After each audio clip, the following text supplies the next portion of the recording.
these 10 strategies. In fact, how many of you would like me to recap all 10? Just give me a hand raise if you just joined and you'd like me to recap all 10 of the processes. So Abdul, Loki, Christian, Gista, Jennifer, okay, Lucy Law, Brian, Carla. Okay, so let me recap a lot of this. And then I'm going to bring some of my friends onto stage and we're going to debate these 10 things that I just talked about.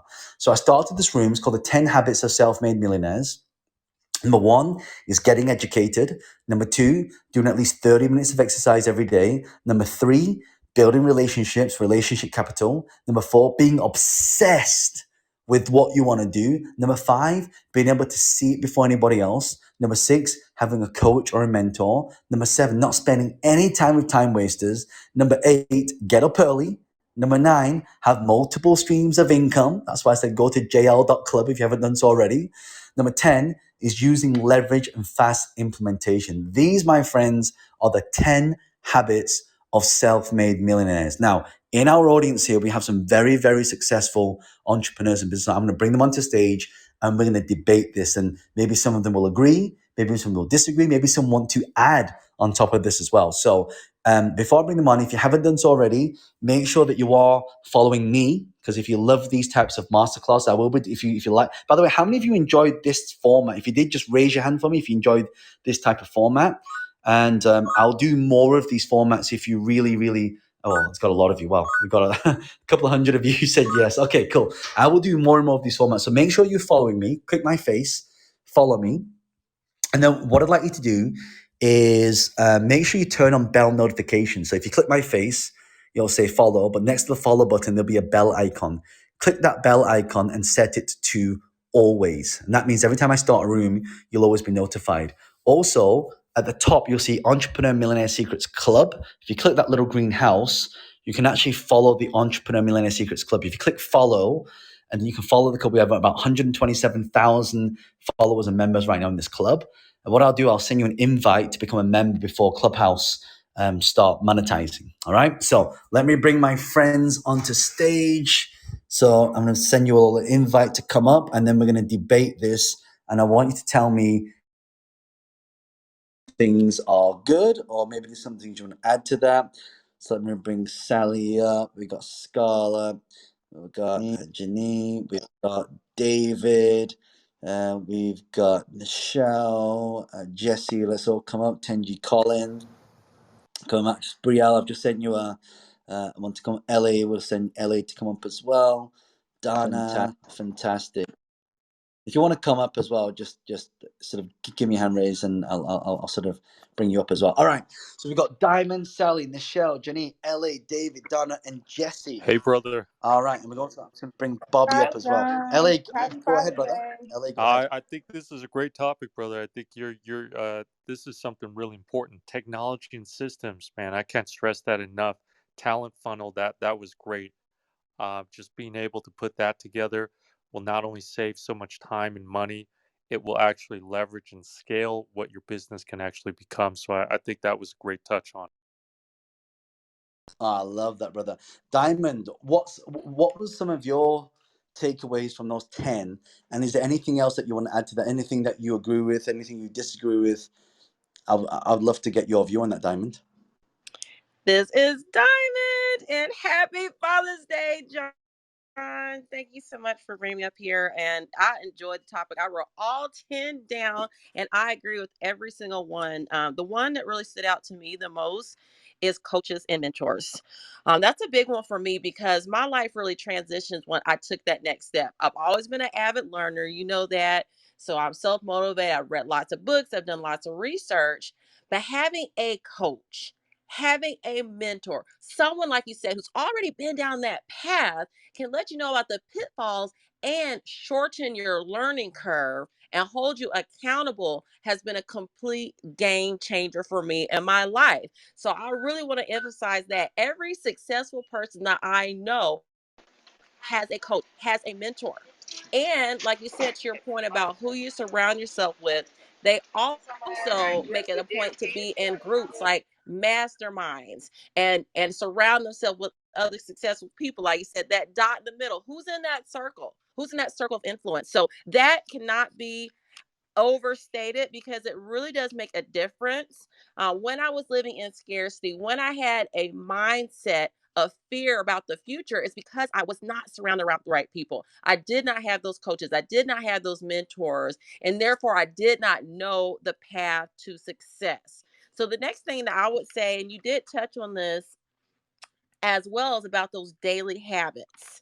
Those daily habits. Because what happens is you have to get into a pattern of doing the success mindset steps. Because you might try one thing here, one thing there. But like your point with the gym, if you go to the gym one time, are you going to expect to walk out with a six pack?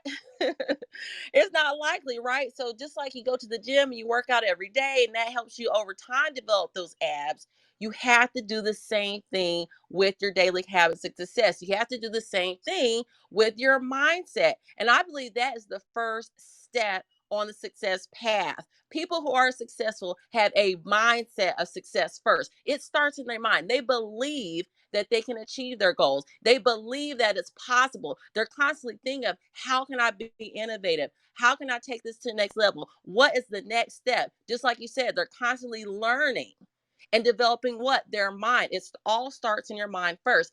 Then once they have it in their mind where they want to go, what they want to do, that clarity, then they start taking the action steps. Then they create that SMART goal. Then they start doing those plans based off of what? The guidance that they receive from who? Their coaches, their mentors, the blueprint for success.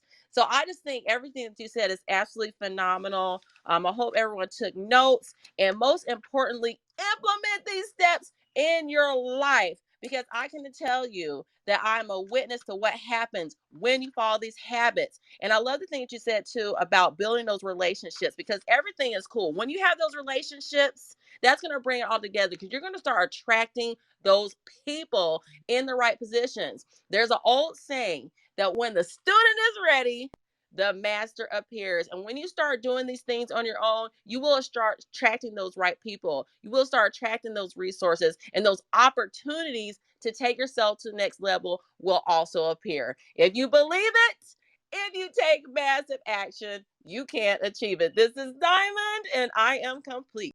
Oh, I love that. And you're absolutely right. I mean, when the student is ready, the master will definitely show. And, when the, results come, and when you sort of mastered that, and that's always the key, isn't it? Like there's a saying that, every master was once a disaster. And it's so true. And it's absolutely right what you say. And, I just want to know from any of you, just give me a mic flash if you would love to share based on some of the things that we've just shared in regards to the 10 habits of self-made millionaires. Bobby, go ahead, brother. Bobby. Hey, John, what's up? First of all, I have to say thank you. I hit 15,000 followers being in your speakers section, which also, I looked at like the followed by in the speaker section, and I actually created an IG story because I was like, man, it's like you, dude, you're so smart, and it's like I followed every single person, and I was like, wow, like you really have your eye on talent. It's amazing. It's really amazing. Also, it's like I do every single thing. I'm like literally working out while I'm talking, like right now. I was like, get out of my brain. It's amazing to be honest, it's really refreshing. So, okay, so I've been in the film industry for over 2 decades here in Toronto, Canada. Although I actually got an agent in Hollywood as an actor and a screenwriter from this app, from Clubhouse. And I've also been an anti-racism activist for 2 decades here in Canada. And one thing that really struck me was so interesting, it's very related to what we're talking about, is that I have met people all around the world who've been doing the same work that I have been doing, who I never met. And it's been really, really emotional. Like someone like Yvette Vargas, who I just absolutely love, who's the next Clubhouse icon, according to the Clubbies, well deserved. It's like she's a family member. It's like there's so many of us who are doing this work. And I never knew they existed. And so it's like coming home to a long lost village. And to be honest, I looked at your followed by speaker in that section, and I was like, look at all these amazing, driven, ambitious, creative, collaborative, amazing fucking human beings. And so, John, you have created this, like, it's not like you've created it, but you've created this space for all of the people like me, all of the ambitious people who care about the community, who care about creativity and business and innovation. I look at your stages, I look at you in a way like as a like leader of Clubhouse, to be honest, because I know anybody you put on your stages, anybody you are following specifically, is somebody that I also need to follow because I respect you so much. And I just wanted to say that it's super sincere. Thank you for all the support, John, because you don't have to do that. You don't. I appreciate you, I respect you, and thank you. I'm done speaking. Oh, brother, that's my pleasure. I mean, I think every single one of you got an amazing voice, and you got so much value. I mean, you run the rooms on, anyone who's in film and you want to get into film. I mean, Bobby knows everything. I mean, he's been in films, he's produced films, he's created films, and the guy's a superstar. And I think when a lot of the rooms that you put on with the international financing of films, and which is probably one of the hardest things. I just know that all of you have something to give to this audience. That's what Clubhouse is about. We're all here to really support each other, and you very kindly, I just finished a feature film script, and you very kindly said, John, when you're ready for that, let me know. And I just know, that is just, for me, I don't know anything about film, and I can really learn from you. So this is why we want to create this space, so we can really all support each other when those times come. So yeah, you're always welcome, brother. You're always welcome. Okay, who else would like to go next? Just give me a little mic flash. Brielle, go ahead. Hi. Oh my goodness, John. The moment I saw this in my hallway, I got the notification, I stopped. I was like, oh my goodness, I have to be a part of this. And I walked in, and to just sit in the audience and sit at your feet and really listen to you pour out what I think was most impactful visually was the idea that we all were happy to just sit and listen, right? There was no ego. We understand that what you were giving us as far as content was gold. And I just really just respect and honor the fact that you took time on a Sunday to give out these nuggets. I got so much from productivity to time management. Yes, you're right. I do get up before 5. So you were right about all of us doing that, I'm sure. But I loved the train ride that you took us on from really to get to asset income, right? Like be going from earned income to asset income. I'm a little stingy with my notes, so I'm not going to give it out. You guys should have been there. But he really gave the pipeline. And if you're not a part of JL.club, you really need to be, because the pipeline that he gave to get to how to really create the right streams of income, it was just so powerful. And I've never seen it broken down in that element. But on top of that, John, I think what you gave was so profound, because you started through what you found your skill sets to be, and then how you monetize those skill sets. I was just in love. I was in love with all 10 of the habits. I came in at number 2.5, like halfway through 2. So I missed 1 and 2. Okay, so deal. I'll give someone my notes if you give me 1 and 2. But this was so good, and I just honor you, and I appreciate it. And I'm just gravely impacted, right? I think for me, your ability to take content and make it simplified is one of your biggest skill sets that I see from you here on Clubhouse. But I would agree with you when you talk about building an audience and making people feel included. I would dare say that out of all of those with larger audiences past 100,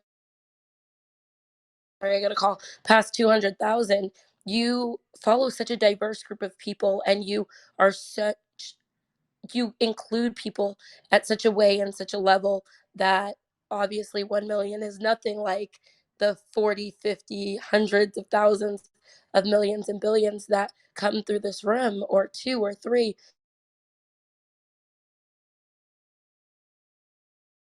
Day after day, I've been able to take, you know, quite a few more. So I'm honored at all of the gems that you've dropped for the last few months. And I really think when we talk about Clubhouse and Green Room and the transition that you see a lot of people doing. The fact that you're a thought leader and strong enough to say, hey, I see people going in other places, but what I'm going to do today is I'm going to utilize this community and make sure I'm consistently giving. So thank you for your heart. And thanks. I mean, low key on Father's Day, you sent us all and became our dad. So thanks for being Papa John. Oh, that's so kind. And I just see the work that you're doing here as Brielle, and you are also paving the way, the rooms that you run, the rooms that you moderate, the students that you teach as well. And I think we've all come together not by accident. It's not a coincidence. It's I think the universe kind of brought us all together. And it doesn't matter if someone's got 1 million followers or 10 followers, if someone's got something great to say. And I see that Glenn's joined as well. This is why we all do well, because we come from that mindset of abundance and giving and supporting. And don't forget, like, when I came to this clubhouse, Glenn Lundy put me on stage when he ran Breakfast of Champions, when I had, like, I don't know, less than 10,000 followers. Yeah, I was there. I So remember. yeah, so like, we've all got to, like, remember where we came from and support one another, because you never know. Like, I know all of you are going to be superstars in the next 6 to 12 months, and you'll be doing your own things. And maybe when little old John is there and go, hey, I'm in the audience, and maybe you'll bring me up and do things. So yeah, that's what this is about. So no, I appreciate you, Brielle. Thank you so much for that. All right. Give me a little mic flash if you'd like to go next. We'll go Sally. Sally, go ahead. Hi, John. Hey, hey, What a hey. great room.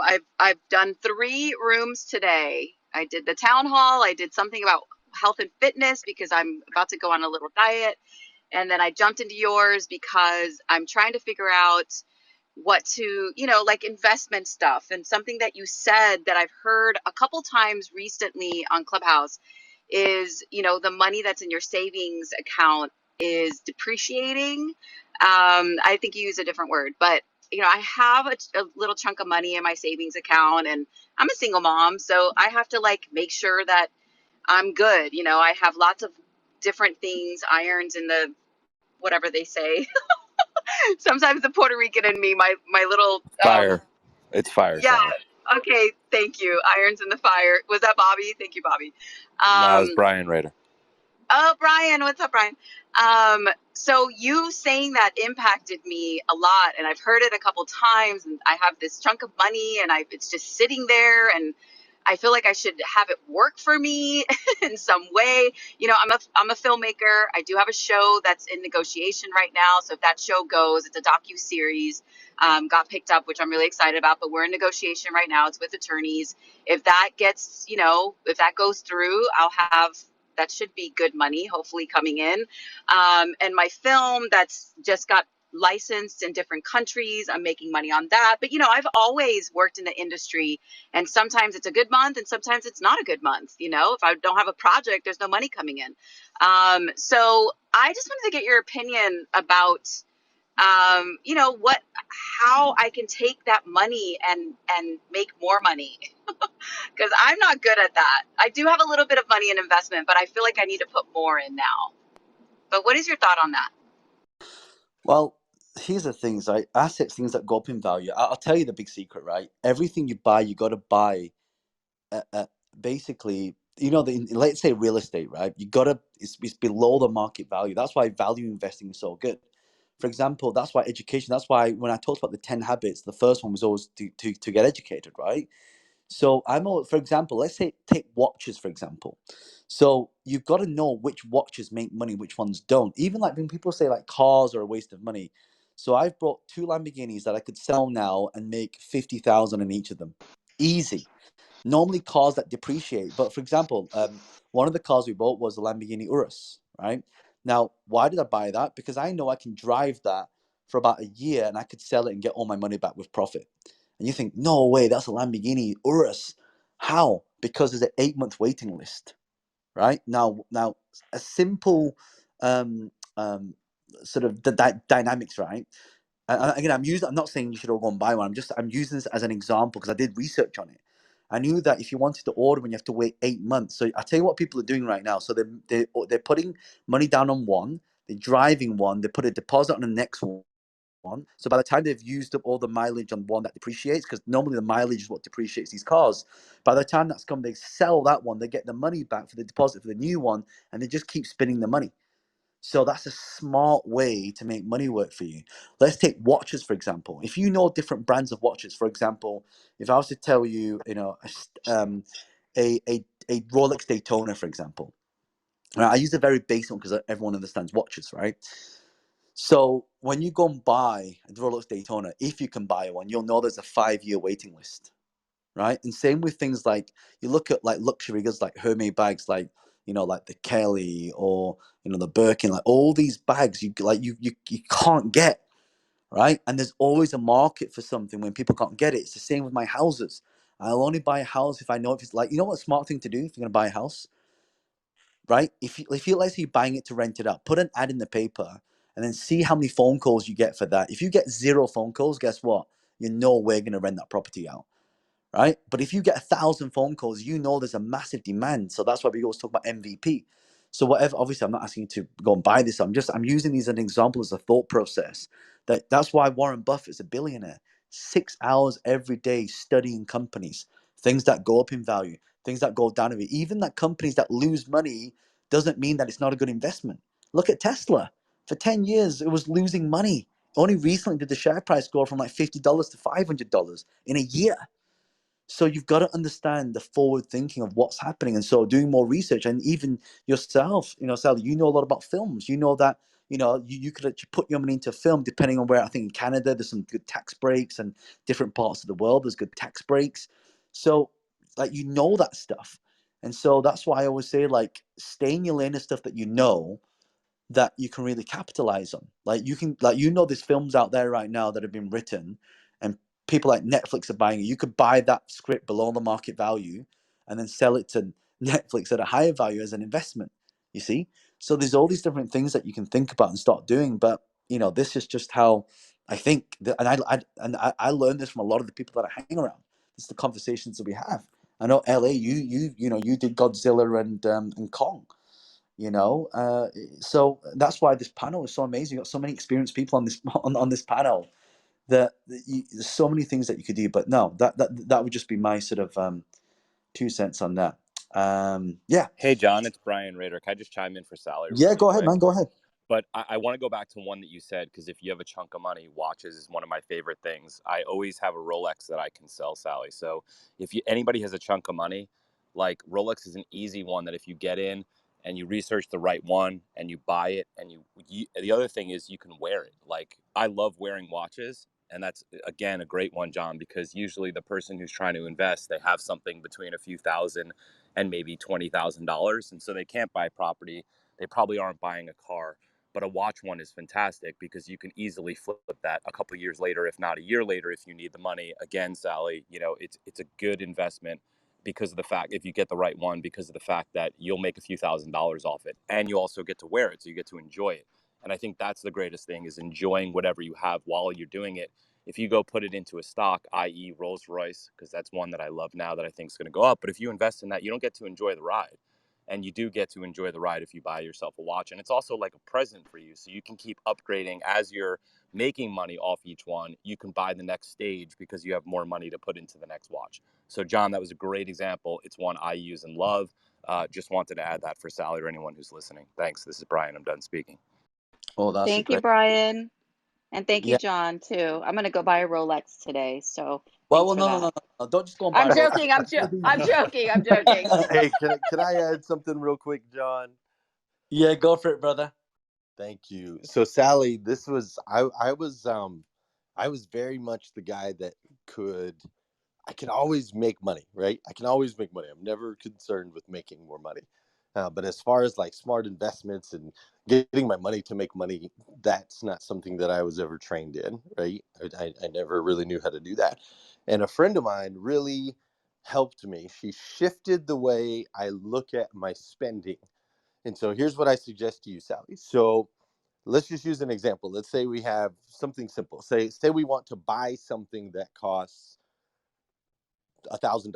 Okay, we'll just use. I mean, John's over there talking about Lamborghinis and Rolexes, but we're gonna talk about something that cost $1,000, like a quad for my kid, right?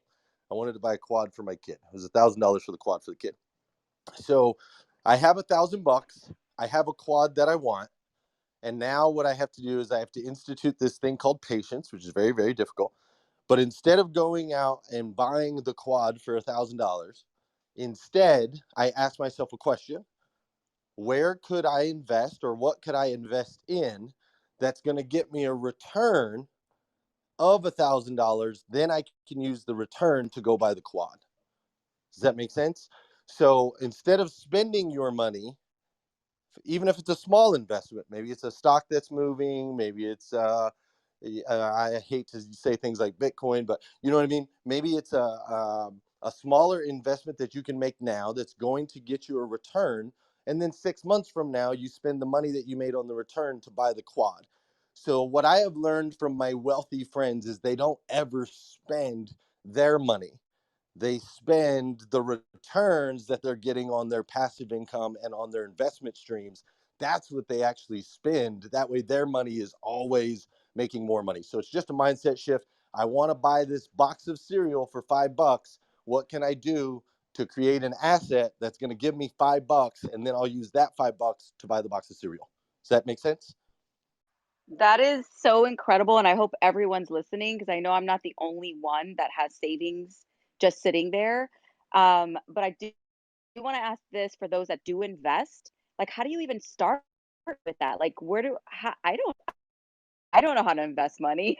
Like, I'm clueless. Well, So Sally, who would I go to? Is there a coach for that? Like, how does that? I mean, I'll give you a easy tip right now. For example, how I build my wealth personally is that I look for dividend stocks, right? That's one thing that's passive. I'll give you an example. If you took $10,000 and you looked for something that paid 5-6% dividends over a period of a year, so I'll just use 6% higher. We think positive. 6% is about $600 per year.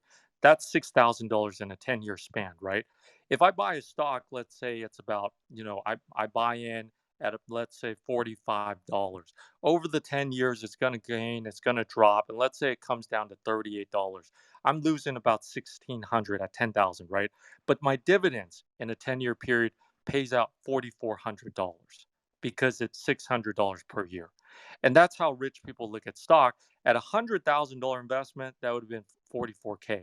At $1 million, that would have been 440K, right? So when you do the math, Warren Buffett does it. A lot of rich people do it. They look at things that make sense. I mean, watches are great, right? If I was looking at watches, depending on what your price point, like I don't know, Patek Philippe, Grand Complications, right? Golden Ellipse, those are great watches to buy. Those are not that rare. If you get the rare ones, like what John was talking about, you get rare stuff, whether it's cars, whether it's watches, then there's a demand. One thing I always say, look at Amazon, how Amazon succeeded. Focus on two things: customer obsession, right? Wanted to learn everything about the process. And then the other part was being ready. It had everything and anything you can imagine. It sold. So that way, every time you went there, it makes a sell. People talk about, selling and all that, but then when people come to you, and you don't have anything to sell, that's also another problem. But on the investment side, I mean, whether it be real estate, whether it be, doing stocks, whether it be you trying to, put out a book. Books are also really good, right? They're passive income. Music, film royalties are passive income. You can get funding. Wikipedia, for example, is very passive income, right? Memberships, affiliated marketing, flipping a product on Amazon, eBay, that's passive income. Owning intellectual property, that's passive income. Creating a franchise, that's very scalable passive income. Ad revenues, like what John has, huge following, that becomes passive income. So all of those things, Sally, I think when you think about how do you make money without money, right? That's the first question I would throw out. If you can think of that, you'll be rich. Wow. Wow. LA, you make a really good point. I mean, so here's the secret really. You have got to be able to see value that no one else can see, right? So I give you a classic example. And I like to give examples that everybody can relate to. Let's take a property, for example. So the property that you live in, right? Here's a little tip, and this is something that the author of Property Entrepreneur taught me. You basically, when you walk into a house, look at the ceiling, right? When you look at the ceiling, and he said, I want you to look at the ceiling and I want you to draw out the blueprint of the house by looking at the ceiling. So, like, sometimes you walk into houses, there's so much clutter there, you can't see anything, right? But let's say you're able to turn a 2-bedroom property into a 4-bedroom property. Do you know the difference between a 1-bedroom and 2-bed in London? A 1-bed in Zone 1 in London, central London, will cost you around about 8 to 900,000. A 2-bed in a good development around, and it's an extra like 500,000 to 700,000. It's almost double, depending on which area in Zone 1, right? Obviously, it's dependent, but that's the key thing. It's what we call, and I learned this the hard way. It's called forced appreciation. You're basically forcing the appreciation. A house cannot be worth less if it's got an extra bedroom in that particular area. Do you see what I mean? So when I go to my friends' houses in London, I look at the ceiling. I go, do you know you can split this into a 2-bed? And they, what do you mean? Like, literally, you can take this property, you can split it into a 2-bed, and it'll be worth more money. And then you can refinance it and pull more money out, and then put that into stock. And they go, I didn't think about that. And so, or even like things that when you see properties that can, like these houses that in London we have these like 3-story houses. Well, each floor can be converted into a flat. So let's say, for example, let's say it costs you 5 million, right, to buy this flat, and you convert each floor into 3 or 4-bedroom apartments because that's quite big footage. A 3-bed, flat, well, you pick up for about 2.5, 3 million. So if it cost you say 405 to buy it, that's 369. That's 9 million there. That's an extra 3 million on top, and then you split the leases, and then you've got all these properties that now you've got value where people pay you freeholds forever. That's passive income. So the secret, you've got to see the value that no one else can see, because when everyone sees it, it's not value anymore. It's kind of like when I go to Hong Kong and all the taxi drivers in Hong Kong, and my friend Jennifer Chang will tell you this. They'll always give you like, because they're always like investing in stocks and shares. By the time they've told you about the stock going up, it's too late. It's too late. So these are some of the processes. LA, go ahead. Oh no, I was just clapping, brother. I totally agree with you. Hey John, can I just jump in really quick again for going back to Yeah, the go stocks? ahead. I'm an ex-broker, and that's where I started my career. So for Sally or anyone else, like if you have 1,000, 5,000, 10,000, most likely you have a relationship with your bank. The best way is if you don't know anything, you can walk into your bank and say to them, hey guys, look at my account. I have 5 in savings. I don't know what to do with it. They have investment departments. So most banks, i.e. Chase, Bank of America, Wells Fargo, all of these companies, and also the best way is you'll sit down with someone and say, okay, let's look at your investment strategy. Let's look at your portfolio. Let's see what your retirement is. Sally, maybe you want to put more money in your 401k or your Roth IRA and take that off your taxes for this coming tax year. There's a million different ways that you can skin that cat for financial. But again, if you don't know and you want to stay in your lane, Sally, for you, it's an example. Like, let's say you're not a good editor.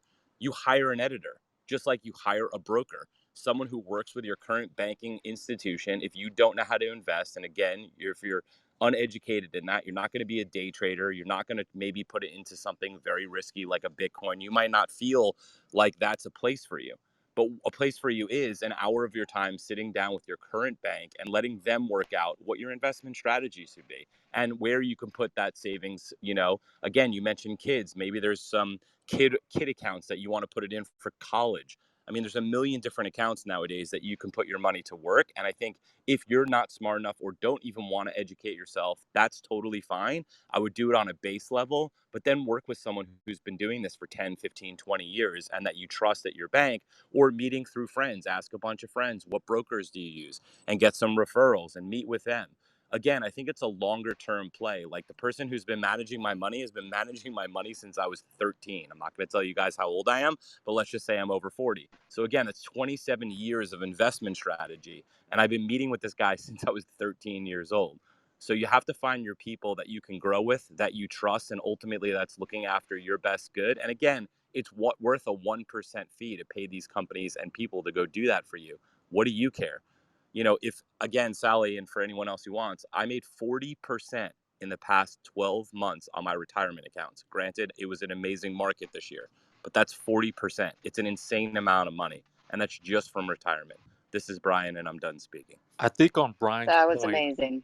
with Wow. stocks, you got to think like what Warren Buffett says, right? You're buying into businesses, you know, and people think of stocks, they just think, you know, day trading. I'm not a believer in day trading. You know, let's take one stock, for example, Shopify.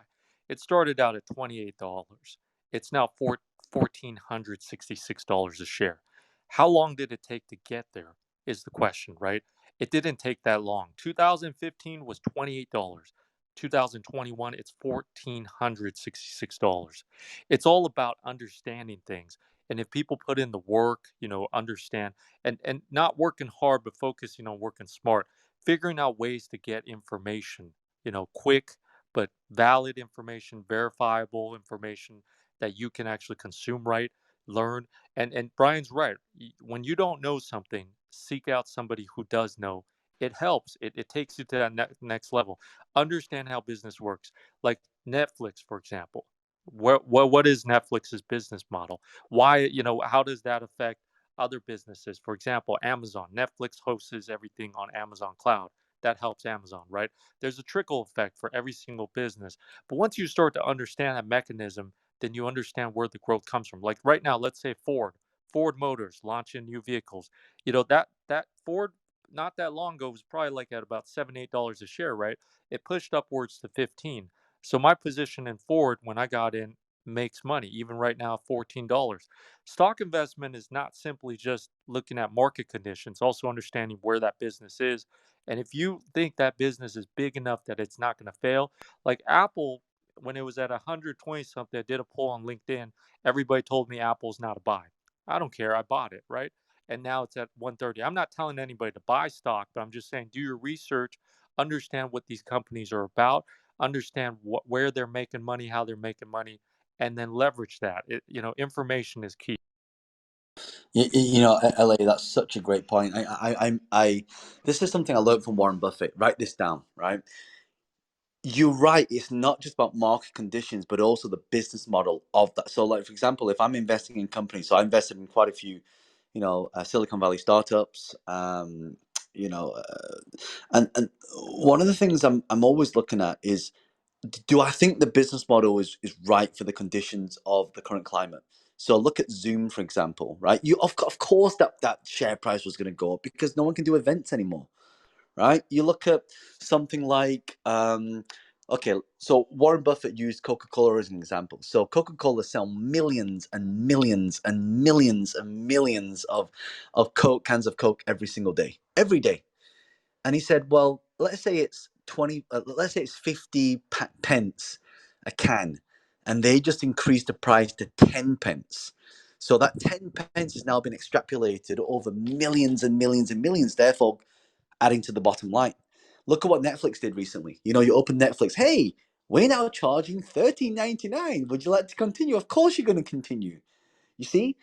So it's understanding these business models and understanding, do you think this business model is going to work in this current climate and or in the future? Do you see, like, electric cars was, honestly, if you think about it, electric cars was Elon Musk was the first to produce that, and in the future that's what will happen. That, you know, I remember reading this article, and Jeff Bezos said to Warren Buffett, say, hey, Warren, I don't understand. Why don't people just copy your investment strategy? It's so simple.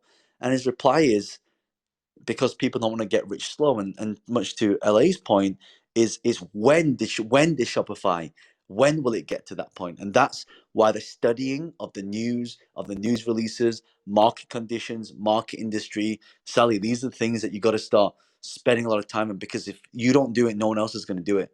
And yes, we can give other people our money to invest, and I think that's okay if they've got a proven track record.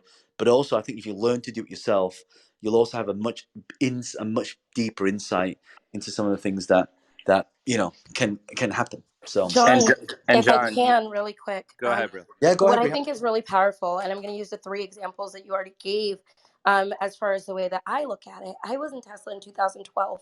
The reason I was in it is because I was sitting at a barber shop, right? This is really funny, but transparent. And I heard a bunch of people excited about this car that's going to blow Mercedes out the market. And I'm like, okay. And I thought it was silly. The next week, they're still talking about it. So what I do is I surround myself. And that's why TikTok is such a powerful climate with people that are a little younger, a little hipper, a little cooler than myself. And I think to myself, what are they really excited about? Because they're buying the product, but I'm buying the back end stock. So I bought in at Tesla under $20, but I was able to do that only because as I researched it and I read about it, I was able to see and foresee based on my own business experience what the future was going to be of that company based on the hype that was surrounding what people were excited to purchase. The next one I want to talk about is Spotify. I meant not Spotify, Shopify, right? So I brought into Shopify 3 years ago. He's right. Ellie's right. It didn't take a long time for that stock to skyrocket. The reason it skyrocketed were three things, in my opinion, right? We have the 4 Hour Work Week that came out years ago, right? But it started this boom of entrepreneurism, right? Like the idea that you want to work for yourself, that you want to outsource things, that you want to drop ship. And then you have Gary Vee. And Gary Vee is all the hype. Now, if you look at 3 years ago, Gary Vee's like, get on TikTok. You have to drop ship. You have to resell. Well, where are people reselling? They're reselling on Shopify. So I started to have the foresight to understand that if Gary Vee is all the rise in entrepreneurism, well, nobody really knows how to build things. So they're going to use Wix. They're going to use Shopify. They're going to want to be great. And the only platforms that they're going to use are those that are available. So let's tap in and figure that out. And then third example is Zoom. Zoom, I bought into because of the airport. Way before the pandemic, about a year and a half, I travel a lot. All you saw, I don't know if anybody else travels as much as I do, especially domestically, but all you saw was Zoom all over the airport. I'm like, what is a Zoom? But I knew that if it's programmed in all of our minds, if we're getting prepared to see some company literally on the place where you put your shoes in the airport, unless you're pre-check ready, and that point I wasn't, it said Zoom, right? The little luggage things say Zoom. And I'm like, what is it? And I started to Google it and research it. And I was prepared. I didn't know that there was going to be a pandemic, but then I bought more because I understood, oh my goodness, the world just shut down. So it's really, John, that was so powerful when you talked about understanding the climate of the world that you live in, necessarily even these large stocks that we're discussing, but as an entrepreneur, what is going to serve entrepreneurs, right? In your field, in whatever your zone of genius is, what is it you is excited about, but we don't know. Like there's tons, but what is it that everyone is excited about that other people outside of your industry aren't aware of yet? And that's where I start to do my research and my market research. So I wouldn't know anything about what Bobby knows about films, but Bobby's going to know something that's innovative, that's going to come out, that's going to revolutionize the film industry. I won't know what that is, but if he buys stock in that, if he does enough research to understand what the structure of that is, it's going to revolutionize and transform my life and the way that I do films. And I don't even know what's about to happen, but you do. So it's your obligation to yourself to do the research and stay as informed as you can, specifically in your industry. I hope that's helpful. This is Brielle. Thank you. And Brielle, Yeah. Thank whatever you, you need, you Brielle. just DM me. I got you, boo. Hey, John, I just wanted to touch back in on that car because I had an interesting thing happen in 2018 and you guys mentioned Tesla, and Tesla came out with the Tesla S, but it had a sunroof. And I remember driving my Range Rover and looking at this Tesla S, and I started to do some research, and I was like, wait a second, they're discontinuing the sunroof on a Tesla, so they're no longer making one that has that. That day I went in, I sold my Range Rover back to Range Rover. I went in, I got a Tesla S, and now I can sell it for a lot more money. So to go back to your, expensive car example, you may also find a place in the marketplace where you can buy something that'll be a lot more money. Sorry guys, there's a helicopter over LA. That there'll be a lot more money in a certain situation because again, every person, they're out of Tesla S. If you try to get a Tesla S convertible, can't get one. They're that rare now. So that's another example of a car that you can enjoy, Sally, or someone else, again, if you have more money, and potentially make money off your investment and still enjoy the car, now and then, or whenever you want to drive it, or get rid of a car you have and get another car because ultimately you can sell it for more money. This is Brian. I'm done speaking. I love that. I Glenn, did you? I saw you unmute then, and Yasim. We'll come to Glenn and Yasim. Go ahead, Glenn. Yeah, I was just unmuting because I was like celebrating, Brielle. What Brielle's not telling you guys too, she's also like the Godfather, man. Brielle's got all the connect. She's got all that foresight. But I just thought what she shared was really, really, really powerful, right? Being aware, taking a look around, what is going on that you can see, that you can feel, and really looking at that next generation, no matter how much you want to or don't want to, looking at that next generation and even the generation beyond that and what excites them. You might not get it, but it's totally opportunity.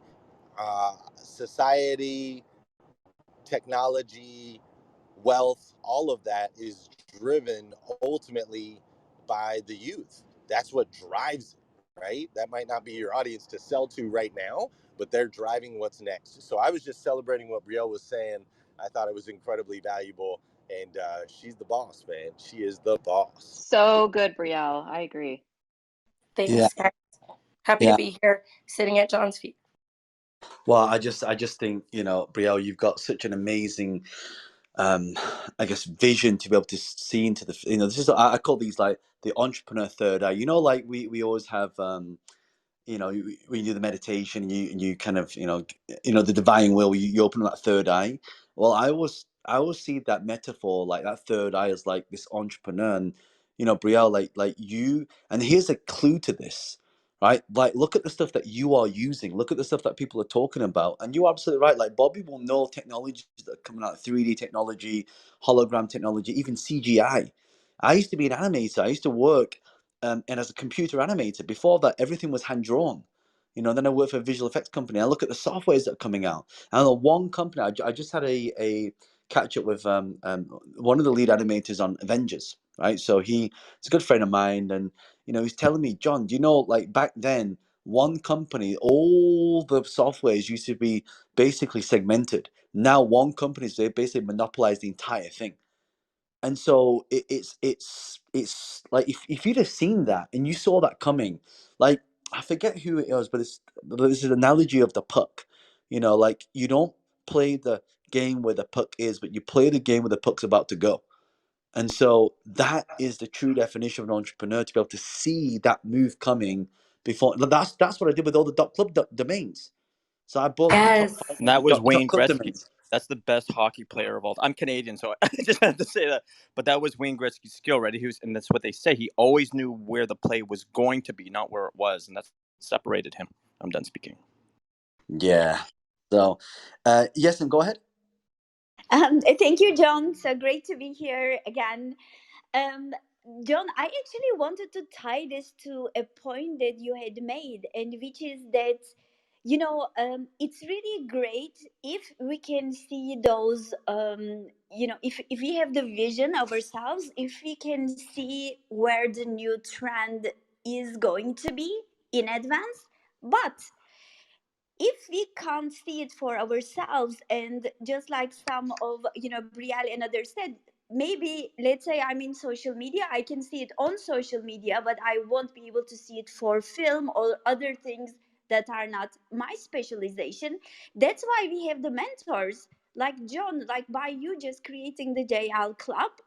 Now people cannot say, oh, I'm sorry, I don't know it, I didn't hear it. Well, you could have been part of JL Club or John's Property Club, and that's how you would, you know, hear from about it. So you cannot say, oh, my mindset is not really good, I don't know what to do, because Glenn Lundy is offering you an amazing show every single day, and he has his programs. But even if you don't want to, if you don't have the money to invest, he has a free Facebook account. Like the show here is for free.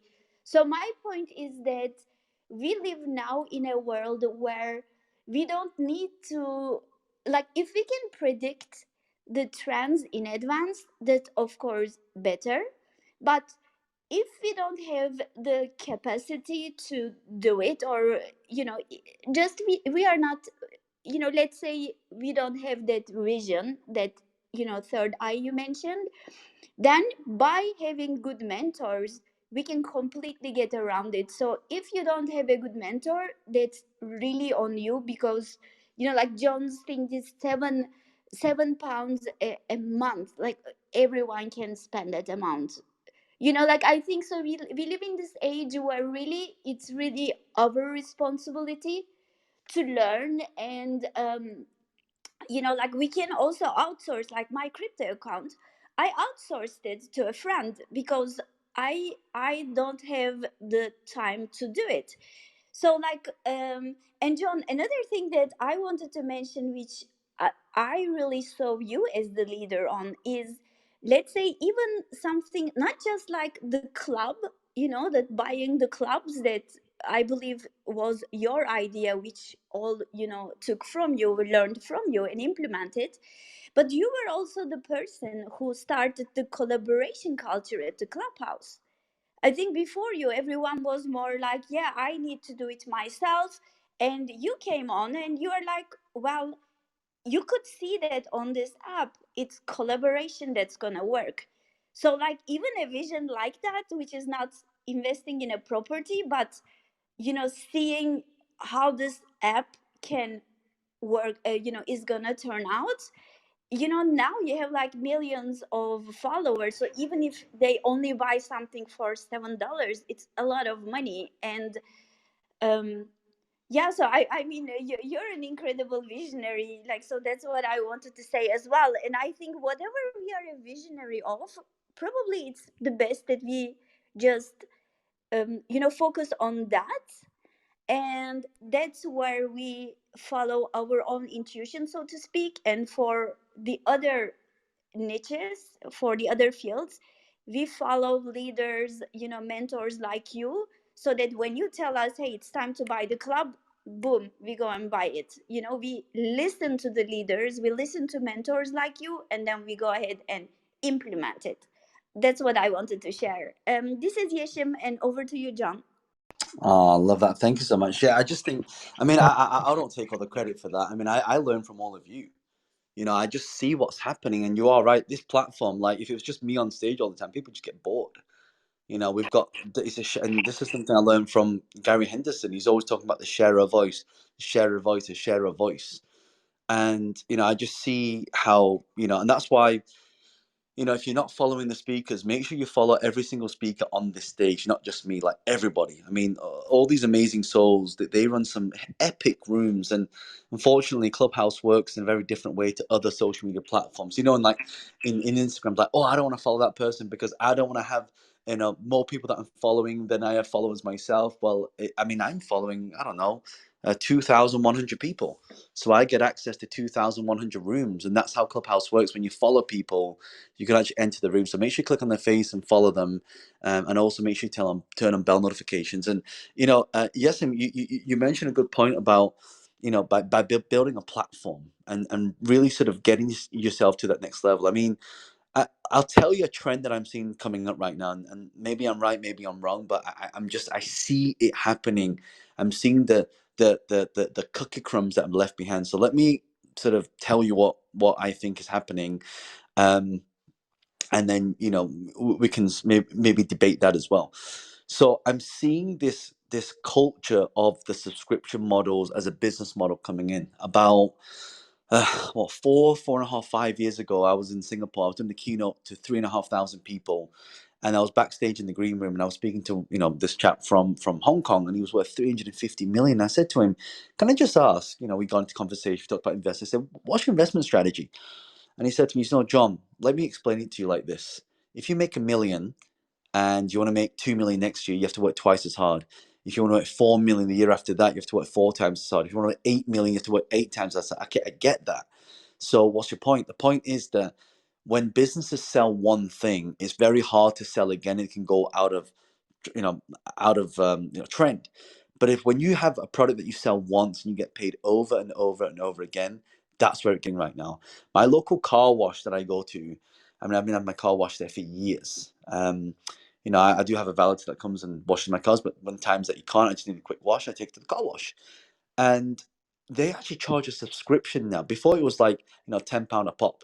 Now you charge they charge a subscription, and you can go there as many times as you want, right? And there's certain restaurants you can go to now. They have two prices. You have the normal price. You have a membership price. Amazon now. Look at what's happening with Amazon. You've got to look what's happening. You can buy an iPhone now, not in one part, but you can basically pay in installments. So payment options are starting to come in. And I ordered some robust tea the other day, and it said, "Would you like to go on subscription?" And I was like, "Huh." Amazon's now going to subscription. So now that, like, and that's for tea bags, right? And I've got a friend who sells supplements, like these superfoods. I pay him £500 for every 2 months for these superfoods to arrive at my house. And so I see this happening also with the food industry as well. Like, you know, you've got these, you know, like people that do bodybuilding, they want to get into shape. They can have these pre-packed meals. You pay a certain amount of money, and it's actually quite expensive, but they actually they cook everything for you, and they send it to you. Right, and I see that happen with software. Like, you know, I used to be an animator, so, you know, softwares like, you know, Adobe Premiere, Adobe Photoshop. You used to have to pay £500 to £1,000 every time a new version came out, but now you're just paying a subscription. Look at Disney Plus. They basically have pulled all their content mostly from Netflix onto Disney Plus. Now, if you want to watch Avengers now, you need a Disney Plus, right? And so you look at all the things that are happening, and I'm starting to now see this with creators now. Right, so I used to work in the film industry, right? And you see what's happening. You know, before you used to pay, like, you know, if you want FIFA soccer, you'd have to pay like £100 for a cartridge, but now you just pay for a subscription. Look at that. My brother bought me a Nintendo Wii the other day. I've got to pay a subscription to be able to play with people all around the world, right? And these like games. And so I starting to see the subscription, and then now, so that's what we call the broad niche. The broad niche is subscription.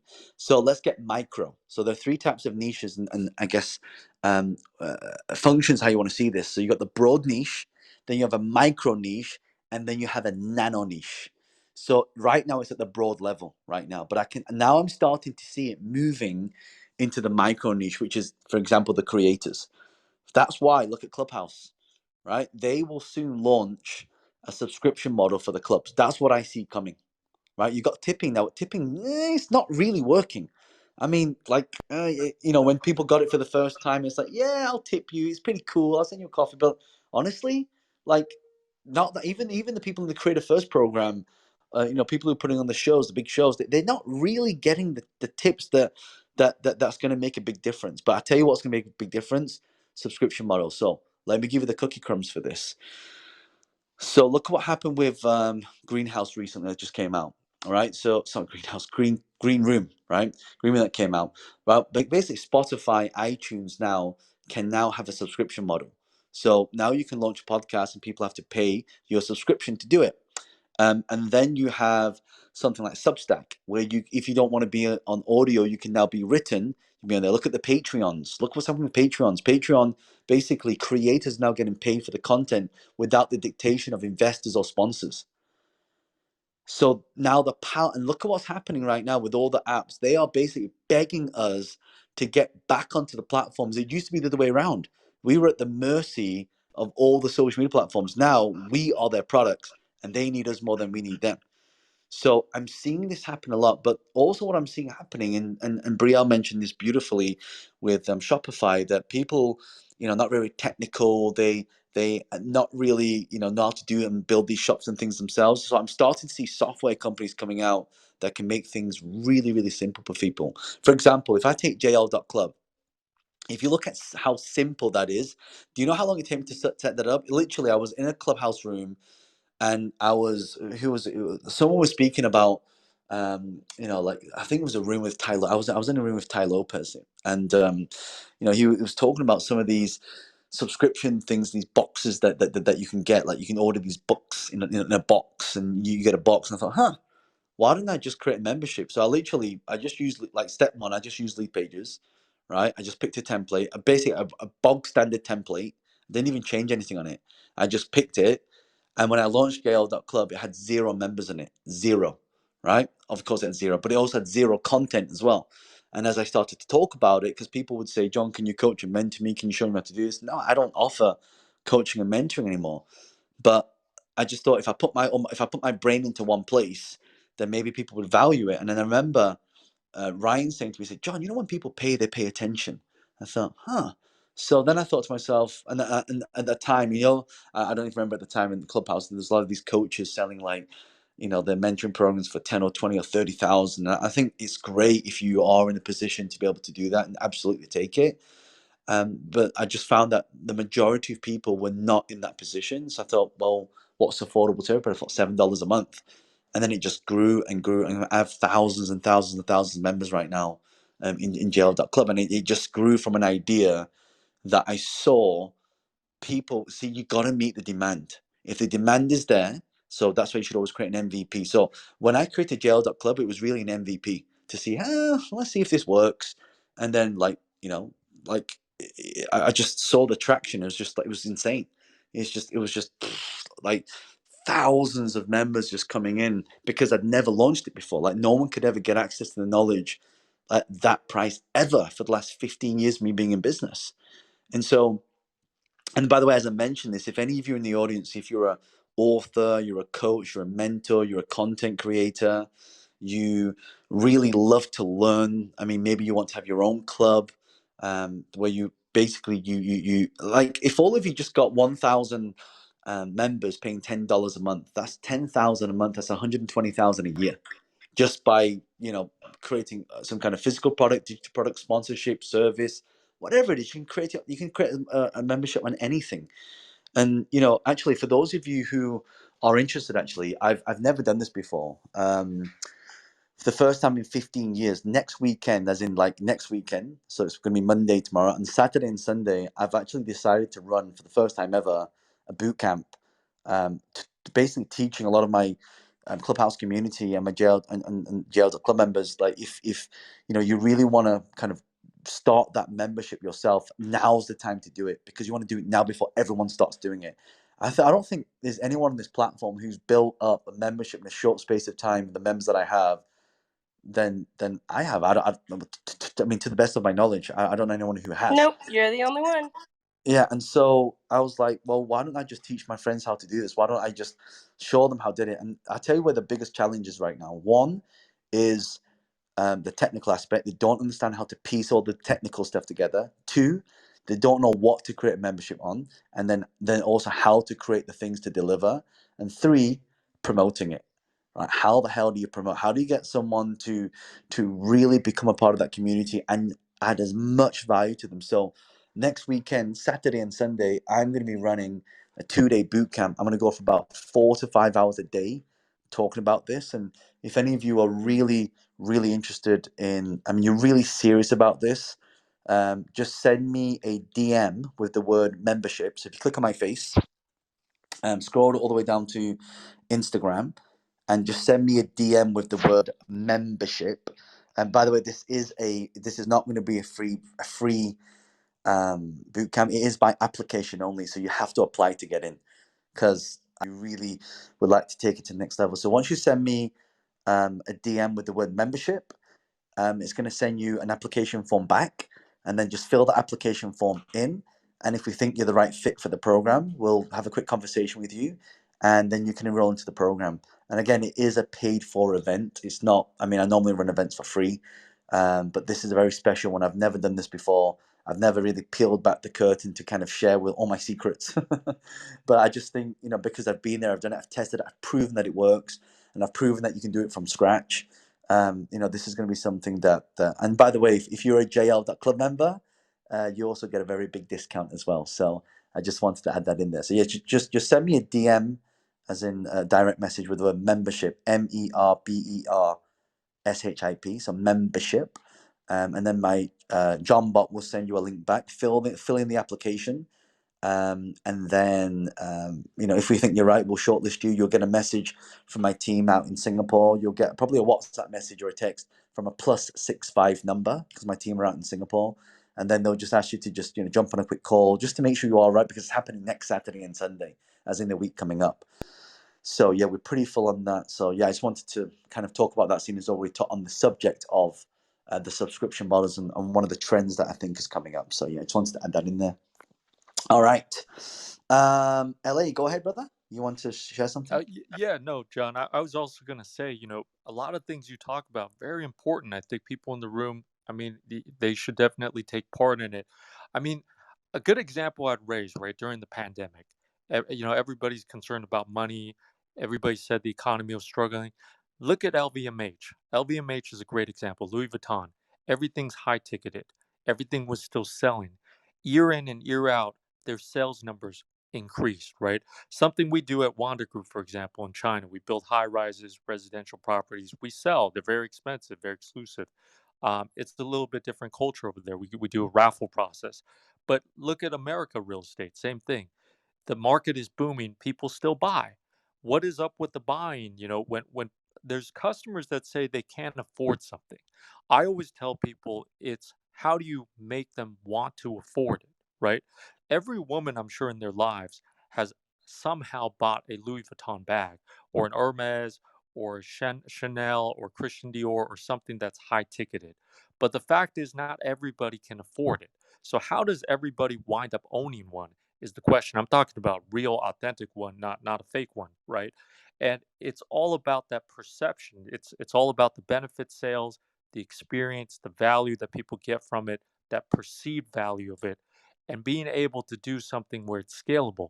A lot of people talk about, services. I say services are not scalable. Anything that's a service you turn into a product, all of a sudden it becomes very scalable. And if you can actually hit reach, the way Louis Vuitton does its business is so unique. The way that it engages you, the whole high ticket thing that everybody talks about, but most importantly, what you've talked about before. I've watched some of your videos, John, and I think what they also do that's incredible is creating that members list, right? Creating that database and being able to track, customer spend. When you go into Louis Vuitton, what's the first thing they ask? Ask for a phone number. They want to look at the history of what you've actually spent there. And the way they engage and the way they serve customer service, that whole unique system of how they function, the amount of money they're able to make, regardless if there's a pandemic or not, regardless if a country is on lockdown, that to me is incredible. And I think that, if more people were to understand affordability all the time, it's also about pushing and motivating and kind of clicking with people, just triggering them to actually want to go through with that spend is also very influential. Yeah, and again, Louis Vuitton do it so much. Like if you go to a Louis Vuitton shop, you see there's always a queue outside, right? Because again, it's perception, and they're creating the demand.